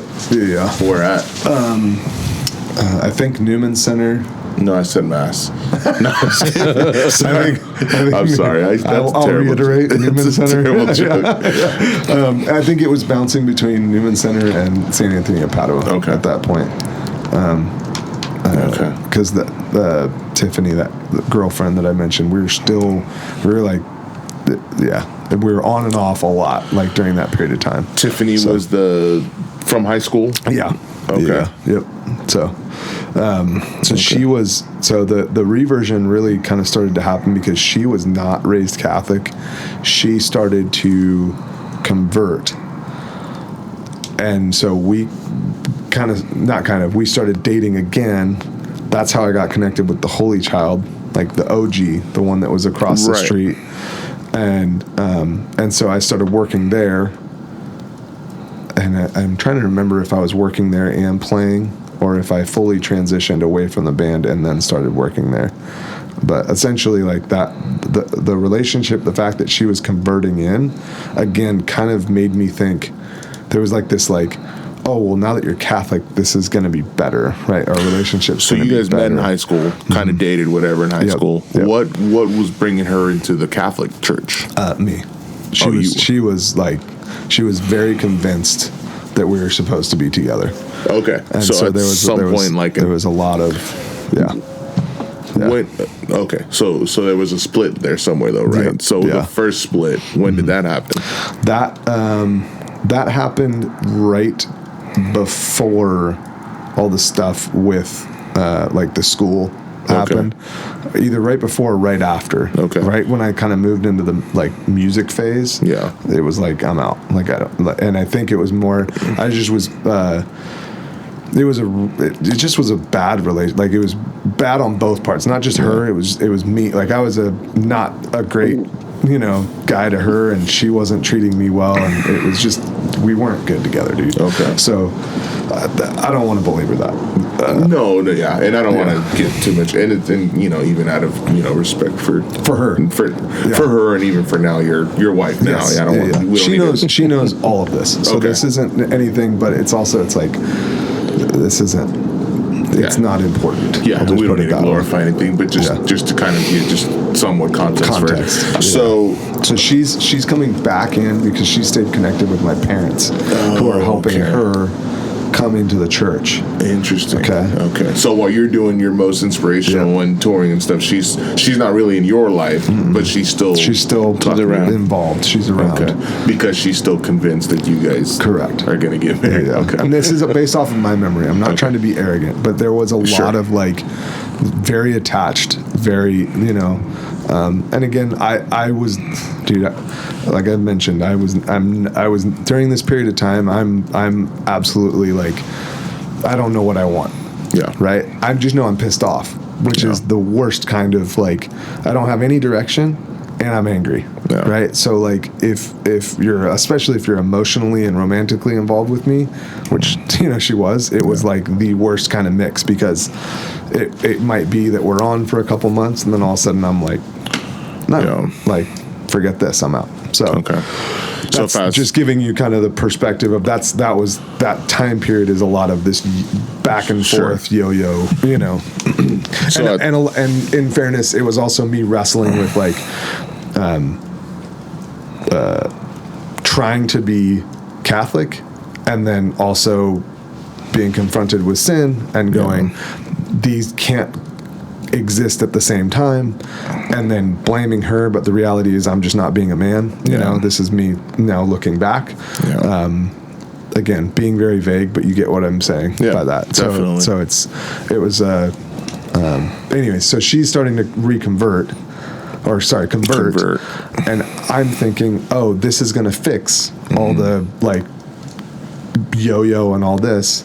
I don't know. I still don't know who I am, even though like the anger's starting. I'm starting to kind of understand that there's a deeper level to like me, and so then we're leading into like Holy Child, like the beginning of Holy Child. So how'd she get you in there? Was she working there? She was working there. She was working under Mo. How'd she get hired there? That's Did she know somebody? She must have connected, and it must have been through. I'll bet you, if I had any suspicion, I'll bet you it was because she was at. I'm guessing she was at St. Anthony of Padua, going through their RCIA, and I'll bet you someone connected her with the Holy Child. Okay. Because of the resources, right? So like they were probably like, hey, if you want to really understand, like Orthodox Catholicism, this store, this shop is a really good spot to be like kind of networked in. So she was working there, got you in there. Yeah. What year was this? This would have been, like I said, 2004. Yeah, so I think I stepped away in 2003. This would have been like 2004. Okay. Yeah, like mid to later part of 2004. And did you guys work there together for a while? Yeah. So this was also the complicated part. She was living out at my parents' Okay. And so we were commuting like together into like the shop consistently. And then it just made it complex because then it reached a point where I was just like, no, we can't be together anymore. But she's still living out at my parents. I'm living at, like, it got pretty ugly and messy. So funny story. So yes, to answer your question, we were both working there. Yeah. And we were both, like, for sure romantically involved. Mm-hmm. And yes, we're hanging out a lot. Is she was Catholic at this point? Yes. Okay. Mm-hmm. Yeah. She had already become Catholic. I think she had come in. Yeah, I believe so. Yeah, it was thereabouts or right after. Yeah. It was probably 2004. You're gonna come out with some dark horse story about how? Yeah, this is. I'm super intrigued right now. Well, I'm kind of trying to establish a timeline to kind of figure out where you would have been in the picture in all of this. I was gonna make a horrible joke. And be like, because her and I actually dated. No, just kidding. No. Oh, you too? I was like in suspense. Like, where's this going? And she never talked about you. No. It would have been about 2004. We had been playing at St. Anthony of Padua.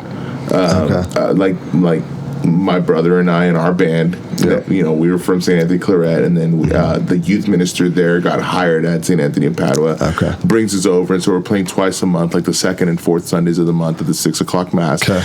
And then all of a sudden, I meet this young youth minister, Tiffany, who I forgot about this. Life Teen, and yes, and so which actually would have really, because she was raised like. I forget what, but like basically evangelical. Yeah. So she was very much into worship music. I think she's one of the original ones that really kind of exposed me to like Christian worship music. So it would have made sense that she was at like your guys' when you guys were playing, because she would have been like, oh, this is what I know. Yeah. Right. Yeah. Because she came up after mass and was like, this is awesome. Like, I'm starting this youth group. Like, I want you guys to come and play. She's very charismatic. Yeah. Like, super good at like. I'm trying to remember if we came and played or if we just came to check it out, because we went to a life night that she like led and whatnot, and she's like, yeah, I'm bringing a friend, like he's not Catholic but he's from my old church to lead worship. And it was Mike Rivera. No way. Yeah, that's cool. Yeah. And I mean, I remember I was just like, dude, this guy's good. Yeah. Like, and then like couple years later working with the Holy Child, and I'm like, that's that crossing paths that guy again. But they must have been friends from. I forgot that she was the youth minister there. She for a little bit. It did not last very long. I don't assistant think. Or like I don't even know. I don't. But she was running like Life Teen there. But anyway, so it must have been around that same time. But I was kind of trying to establish a timeline for like where you would have been, and. This is the thing, that transition wasn't like hard. So I was still playing music and working at the Holy Child. And then it started like getting, so that really the culminating part was I was, because we had been practicing and doing like so much stuff together, it was really like that. Like there was the emotional attachment to like this group of guys that really like we had developed our own family, and so like when you're literally like eating, sleeping, breathing, practicing nonstop together, there's bond, there. And so it was really hard for me because I could taste like, dude, this could really go somewhere.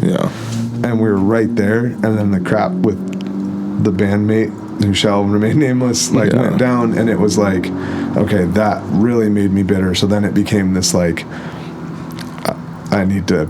There was also, I think my dad was also kind of just like, dude, you need to just kind of. We need to get a little more serious about what we're doing here. You know?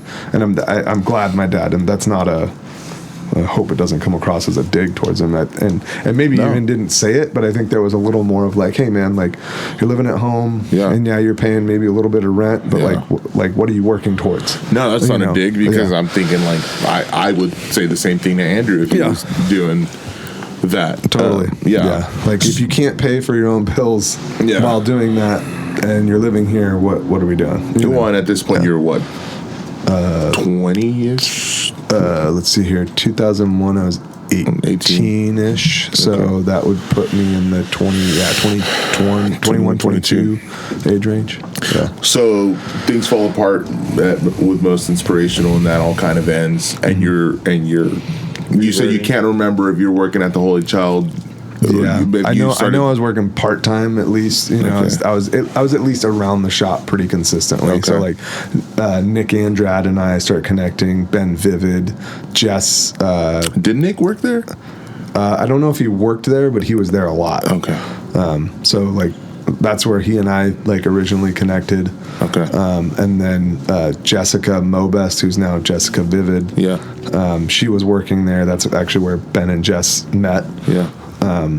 So yeah, that and then got connected with like Laverne and all that. Like I'm not kidding you. Like all those OGs that we call OGs, they were like part of the OG crew. I wonder how many of those people are still alive. Honestly, Laverne's as of like last September, I saw her. Wow. Yeah, I saw her. And She was running a booth at the the Kearney Park. Oh, okay. Yeah, one of the revivals or something. No, it was the Scottish. It was the Scottish Games. Oh, nice. Okay. Yeah, because she's like Scottish. So once the band ended, and then eventually, somewhere in that time, you start like working more at the Holy Child, and you're just an employee, right? You're not in like a management capacity. No. Are you doing anything else? No, I'm working. I'm doing that, and then I started like considering going back to seminary. Oh, shit. So I went a total of 3 times to seminary. To seminary. Oh. So yeah. So okay. And we don't need to do super deep dives on this. At that point, there was a combination of I did truly feel like that ending the freshman year wasn't a good enough go. I think there was enough nag in my heart of like I really need to. Again, the reversion was also kind of reawakening. Like, did I really? Yeah. Give my best effort towards this. That lasted only like a semester. But this was the second seminary time. Second seminary time. So there would be one. There's still one more to go through. Yeah. So it was college, and at that point, I would be. I was going to Sierra College, which was a like a community college. It's right down the road from the seminary. And in fairness, it was also a function of I needed to get away from the Tiffany situation. Yeah. If I'm like now looking back, really being honest, I tried to paint it as I was called, but I was also just like this needs space because she was living with my parents too. So it was like this is messy beyond messy. Okay. And even though like I think there was a period where she had moved out and she was in an apartment with her mom, it was still messy. We're too close. Like we were too entangled, and I needed some sort of like space to be able to go, who am I? Yeah. Interesting. Yeah. All right. Well, we'll take what is hopefully going to be the last break, but we'll see. I mean, scratching the surface. Can we just finish it? I still got some dark horse questions. I don't think we're past this whole Tiffany situation. I'm just kidding. Yeah. I am. I'm just kidding. Yeah. So funny story. Jamie was actually a youth minister at one point. No. But we will take one more break. Hopefully one more, and then we'll be right back to hit the home stretch, maybe. Hey guys, Eli here from Circa Ignem. Hope you're enjoying this week's guest so far. Just want to take a quick second to invite you to join our online community on all your social media platforms. We'll be sharing wholesome, Christ-centered content, and you can always stay up to date on the latest news and episodes. Listen, like, comment, subscribe, and share with all your friends. Thank you. The Holy Child stay, and I mean, I totally feel like we could spend some time on that, but it's... Yeah. Well, and that's the original. That's the initial go. That's right? what I'm saying. Because this was south of Bullard, Holy Child. Yes, and this is prior. So for the listener, this is prior to. We've had pretty much all the guests, with a few exceptions, that have been tied to the Holy Child. Right. And when we talk about the Holy Child, it's the like kind of the new era, Holy Child. What I'm talking about is the OG. When I say OG, it's like, to Rick's point, it's South Bullard. Yeah. We literally moved across the street, and the whole crew that came out of the new era, Holy Child. We'll address that when I get back from Virginia. Yeah. So you're in the first iteration of it, and actually you're one of the few that I think was part of both eras. Of the Holy Child. Maybe you and Seth and Yep. Yeah. Seth and Sheldon So was also when it there. was south of Bullard, kind of next to the Walgreens, right? Yep. Was it a coffee shop there too, or just a bookstore? It was, but it wasn't like painted as a coffee shop, so it just said bookstore. But when you came in, there was an espresso machine. Okay. And there was like, I want to say 3 drinks. Like we could make, I think we had 3 or 4 drinks from memory that were on the menu. Like the Ave Marina, which carried over to the new facility, was part of that group. And then there was the Mount Carmel. Yes, the Mount Carmel, and then there was like 3 others. It was like a small menu, but it was funny. Like even just having kind of the In-N-Out model, even just having those handful that were really solid drinks, like people would show up and order, like consistently every time. So, and who was I still think about that elephant chai all the time. Yes, it's a great especially chai. when it starts to get cold. Chai? Was it elephant chai? That Big was Train? Big Train. Well, Big Train, and then Big Train chai. so you're talking about the old one. The one we had at the old store was it had an elephant on it. I don't know if it was elephant chai, but it had an elephant on it. Did the Big Train have the elephant on the label? It may have. Okay. It was like a purple can. Yep. Like a number 10. Who was running the who was kind of running the coffee side of things at the first It was original? it was Mo. It was Carolyn. okay. So she was running everything. Will, her husband, was running kind of the back end, like keeping supplies and all that going, and then Carolyn basically was the face and like keeping inventory and just gabbed with everyone, knew everyone, and didn't balk from speaking truth. So, And did she move it across the street, or was that the Valdez's? no, it was she moved it across the street. Yeah, just for a better location. Mm-hmm. Yeah, the concept was that they really wanted, the bookstore didn't support itself. Okay. So it really was kind of a lost leader in terms of the book side. She really, really always wanted the coffee shop because she's originally from Santa Cruz, which has like a ton of like heritage in terms of coffee. Yeah. And so she really wanted the coffee side to be like, really that was like her concept, was that would draw people in. Yeah. And then people would be moved over to the bookstore side, which eventually with the new location, that's what it did. That's what it achieved that. I think it's awesome that vision never got lost, because I mean, even when I worked there, which we'll get to that point, but by the third owner, it was still very much of like the coffee shop, like this is what keeps this side, the bookstore, afloat. Yep. Like this makes the money, so that can, because the bookstore is more of a ministry, and this coffee shop is kind of what keeps that going. Yeah. Were you there when it moved across the street? Yeah. Were you part of helping that move? Literally like carting things across the street. Okay, this is what I wanted to get to, because I remember, I think might have been Sheldon or Seth talking about like borrowing shopping carts from Walgreens and crossing Bullard with like shopping carts full of books. We were grabbing carts. We were grabbing like those flatbeds like at Home Depot and things like that. I don't know where we got them. I'm not going to make comments on where we got them. But like things like that, where you're literally like you're crossing the street and stuff's like falling off, and you're like, hey, like putting Joseph, a statue of Joseph back up on top, and people are like, what is going on? And Bullard is a busy street for those that don't know. Super busy street, but it was one of those things where we basically just, I act like I was actually like involved.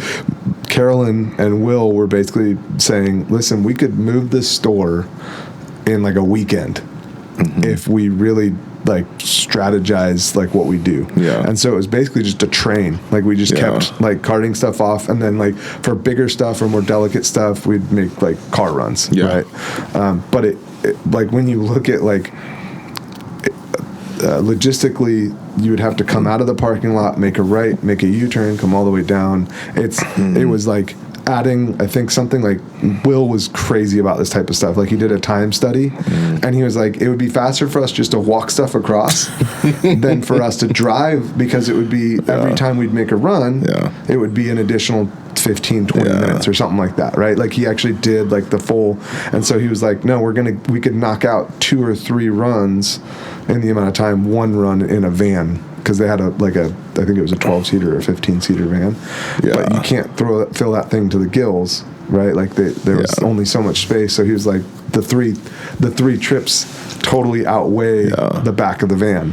So he was doing that. So did you guys get it all done in that weekend, like you said? I think it was fast. Yeah. It was one of those things where like, and I don't think it was one of those we had to be out, by this date, and we had, postponed it till the very last bit.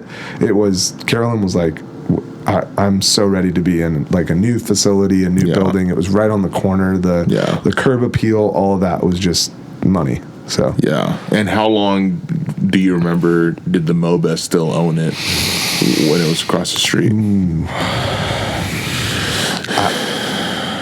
I want to say maybe a couple years, but that might be pushing it. But you weren't around for all that. No, right? So I wasn't. So I you never transitioned worked, out. You never worked for the Valdezes? I did at the end before they transitioned to Brenda. Oh, so you did? Yeah. So you did three stints at the Holy Child? Yeah, I do remember working. I do remember. So I actually, it might even be on the front end, because I think the transition wasn't super long. I think Will and Carolyn, after so many, like a year or so, they realized this needs some investment, and they were tapped. And like they it was hard. That was really hard for Carolyn, because she had, to your point, she'd had such vision and knew what she wanted. But then I think it was Will that really like leaned into her and just said, "Listen, we've done our part. We've got this where it is now, and we need to hand off the reins. And if we're going to get in our own way if we keep trying to hold on, and this thing sinks. And then where are we at? I'm getting like almost like semi-emotional just thinking about it, because it's like I wonder if they even know how much fruit came out of it. I think she has like probably a third hand, maybe a little bit of like what Ben and Jess saw from their little interaction post, or even some of the like veteran crowd that was still coming around, kind of giving her feedback. I'm sure, but I don't think she has like, because they moved, right? Like they sold it and moved. They sold and moved. Yeah, because I think her dad got really sick. Okay, and she's from like Santa Cruz area, and so it was like, oh, that might have been the motivating factor too. I don't know if it was necessarily that they were out. I think it was, I need to go be with my family. I need to go be with my dad, because this is probably like the beginning of the end. And but it was hard, like, because it blood, sweat, and tears the whole bit. So it's interesting, because like I'm friends with her on Facebook, and I don't think I've ever met her. She just friend requested me.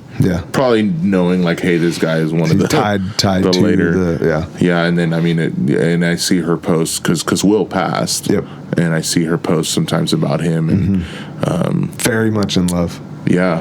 Such a awesome marriage. It sucks. But I was pretty decent friends with her son Ben. So Keck. Ben Keck.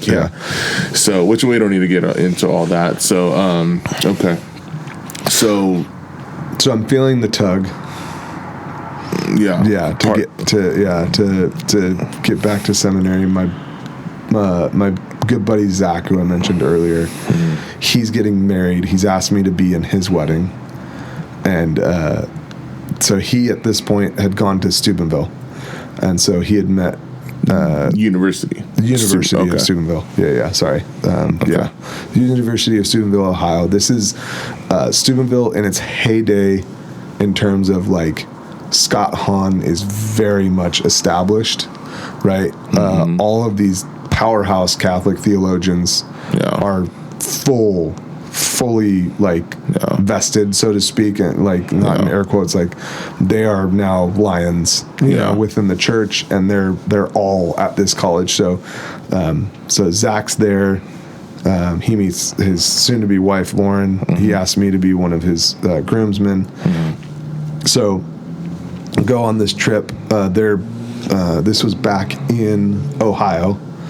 Go to visit him, and they know that, like, because I've been communicating with him, he knows that, like, I've broken stuff off with Tiffany. Mm-hmm. He also knows I'm going into seminary, but for whatever reason, he and Lauren are trying to set me up with one of their friends, Teresa. So, and this trip out to Ohio was for their wedding or before the wedding? Yeah, for their wedding. It was already for the wedding. Yeah, for the wedding. And you'd already committed to seminary. Mm-hmm. Where seminary? Where? Mount Angel? Mount St. Joseph's. Oh, Mount St. Joseph's. Same place. So I'm going back to the Oblates, talking about, like, kind of showing up hat in hand, like, hey, I think I need to, you know. And they're super cool about it, but there was also a little bit of, like, okay, are we serious about this? Yeah. Like, where's our head at? So. And at this point, you're going into the college program part of it? Okay. Yeah, so the way this would be considered postulancy. So, like, at college level, they call it postulancy, where you're kind of a grown adult and you're showing up going, I'm gonna invest time, while also typically what's happening is you're paying your way through college. They're not, you know, the only investment they're making is room and board and food, but you're working on the premises and you're agreeing to, I'm gonna live by the rule of life that you guys live by. So, yeah. So, anyways. Okay. So you've made that commitment. I've made that commitment. You fly out to Ohio for Zach's wedding. Yep. And then what happens there? So, unbeknownst to me, I meet Teresa. She's awesome. Great woman from University of Steubenville. We really connect. I didn't know that Zach and Lauren were, like, really plugging me, trying to, like, hey, this guy's really cool, like, you guys should really connect. I'm just thinking, cool, we're actually connecting, and not downplaying it. We did connect, but they had already kind of primed the pump with Teresa. Yeah. So I'm coming back from that trip really pretty conflicted and confused, because it's like, okay, she could be, like, marriage material, but I'm committed. I absolutely need to, like, and because I'm already committed, because we've talked about it, it's like, no, you're gonna finish the semester, at least a semester at seminary, and then we'll revisit, right? So yeah, that's where we're at. So you did go.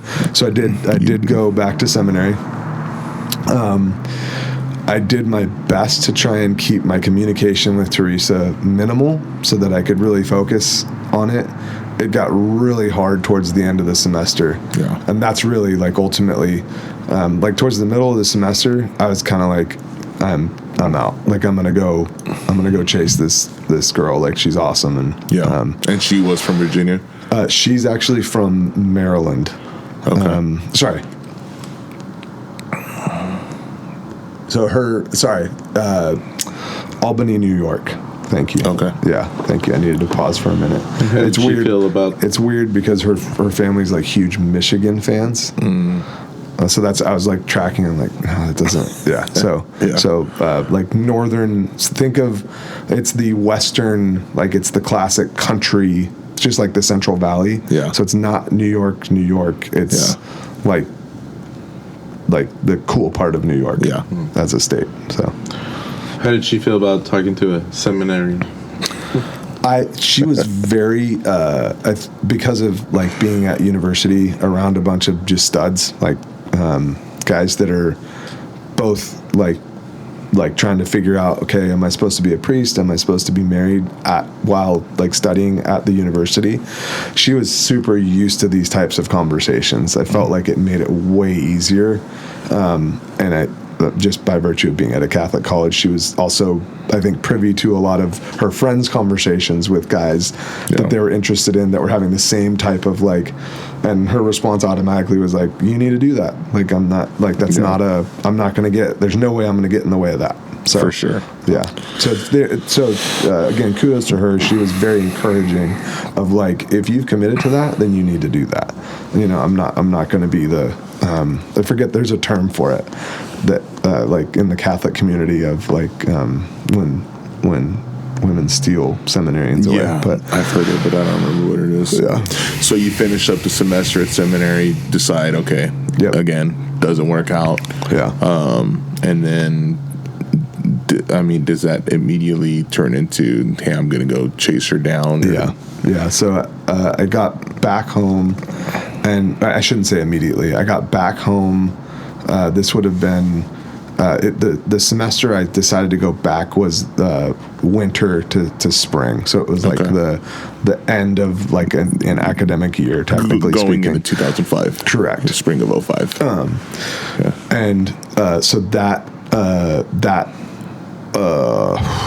October, is that right? Yeah, that October is when I decided to move. Yeah. October of 05. Mm-hmm. So I start that October, and then I'm back in California in about a year, give or take, like that, the summer of 06. How'd you guys decide on Virginia? So this is the weird part, and this is where I need to wear some, like, I wasn't really thinking clearly. So she's actually in Maryland. So she had gotten a job. She's like graduated from University of Steubenville.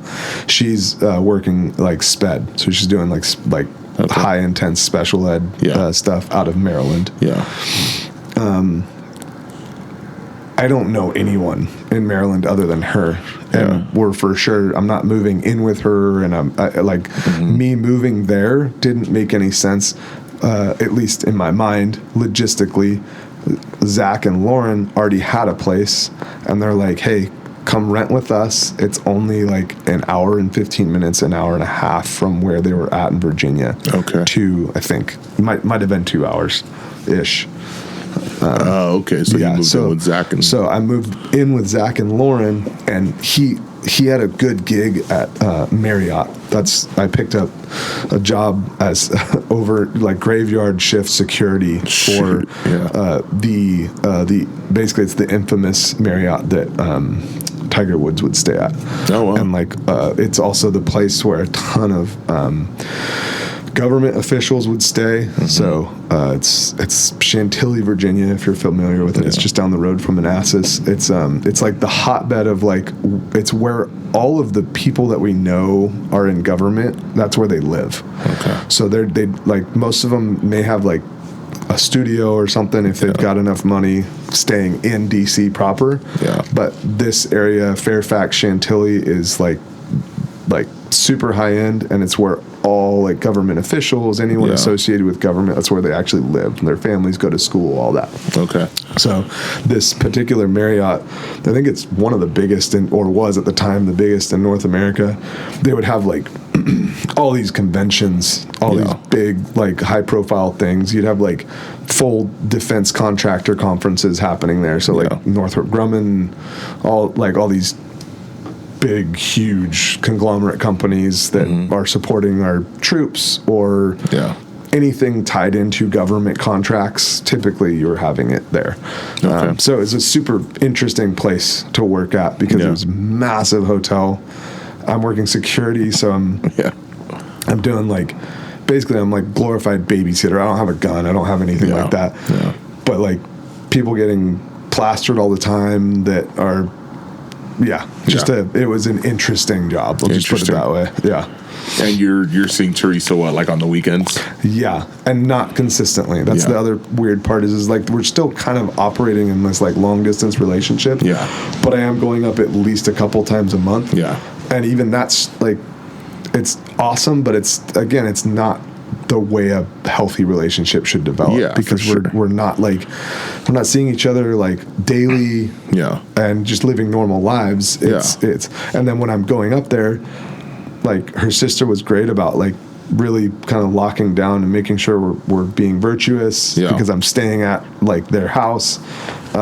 But that was hard too. Like, I'm not going to lie, that was hard because we're in the same building. Yeah. And, but again, like we know, this isn't okay, but just not an ideal way to, it's not, I mean, when you completely upended your life. Yeah. Yeah. But the plus side was all the things, if we're going to juxtapose or compare, all the things that I was really dealing with Tiffany did not exist with Teresa. Yeah. Very, like, came from an awesome holistic background. And I really don't want to paint Tiffany in this, like, crazy negative light. She's an awesome person and has a beautiful family now. Yeah. But, like, in terms of at that point in both of our lives, it was like a totally different relationship. Yeah, for sure. In a holistic way. So. Yeah. And it didn't last, I mean, it didn't last too long because you moved back summer of 06, right? No. It was like June, July. Yeah. It was a culmination of I was working nights, which totally screws with you. Yeah. I wasn't seeing her, you know, I wasn't around community. Yeah. Zach and Lauren are awesome, but they also were very much like new in their marriage. And so there was also that function of like, you guys should be enjoying, you know, like life together without the third wheel around, which is awesome on their part. Like they were super cool about it. And then, what else? Yeah, just I think like for me, there was just a lot of factors of like I miss home, or at least like being around home and being with my community and my tribe. So it's pretty amicable split there. Well, I mean, were you and Teresa ever officially? Yeah. Okay. Yeah, we were for sure official. It wasn't amicable. I'm going to be honest with you. Okay. I jacked her up pretty good. That was not a I didn't handle it well at all, and I wasn't communicating with her what was going on. And that's all me. I'm not gonna sugarcoat it or couch it any other way. Okay. I didn't communicate with her, and I left her, I think, very much just like, what, you know, like, what's wrong? I think a lot of it was what's wrong with me. You know, we've forgiven each other. You know, I think it took a while, and I don't blame her on that. But I think there was a little bit of like, she was super committed to, I can find jobs out there, I'll come out. And I was just like, no, because now I'm putting you in the exact same position that I just put myself in, and I'm not gonna. And she is a very family oriented person, and all of her family was like right there, right around her.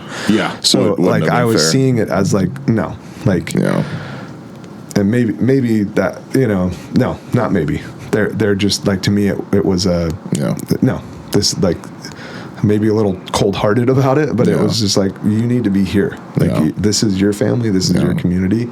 They're awesome. I'm not fitting in here. You know, really definitely was what it came down to. So what month did you move back in 06? June. It was June of 06? Yeah. So June of 06, you're gonna move back home to Fresno. You're gonna back to Cali. Get rehired at the Holy Child, where you're gonna meet some people some fellers who are gonna be some gals. You probably had no idea that some of these people you're about to meet are gonna be in your life for up to present. So there's a lot you're gonna. I'm still laughing about that. Like I actually became manager there. Like I remember just being like, what is going on around here? But well, anyway. and that's gonna lead to some interesting conversation, because there was a lot going on there. You're gonna meet a girl, and there's a lot of fun stories. But we're gonna be those guys to the listeners, and we're gonna leave you on the edge of your seats, and we're going to call this an evening because we're 3.5 hours into this podcast and the clock just struck 1:03 a.m. and we all have to work in the morning, so and the temperature keeps dropping. We are going to turn this one into a part 2 and probably beat Corey's record if it goes as long as this one has, and that's okay. That's good. It should be that way. So we'll call it an evening with a prayer, and then and we'll proceed for the part 2, hopefully next week. In the name of the Father, Son, Holy Spirit. Amen. Lord, we thank you for this wonderful evening of oral storytelling around the fire. And everything that has come with the story that Eli has shared, that we've just kind of scratched the surface into the life, and we've kind of come to know the boy and the young man, and we're gonna get further into really the meat and potatoes on the next episode. But we just want to thank you for this conversation, for giving us the words, and we want to thank you for the gift of Eli's life and the witness that he has to share, which, as strong as it's been in this episode, I have so much faith that it's going to be even stronger in the next. And just want to thank you for the way that you've worked in all of our lives, and how providential that everything has been, that the story that we are telling tonight and will continue to tell in the next episode has really led to us sitting in these chairs and talking into these microphones.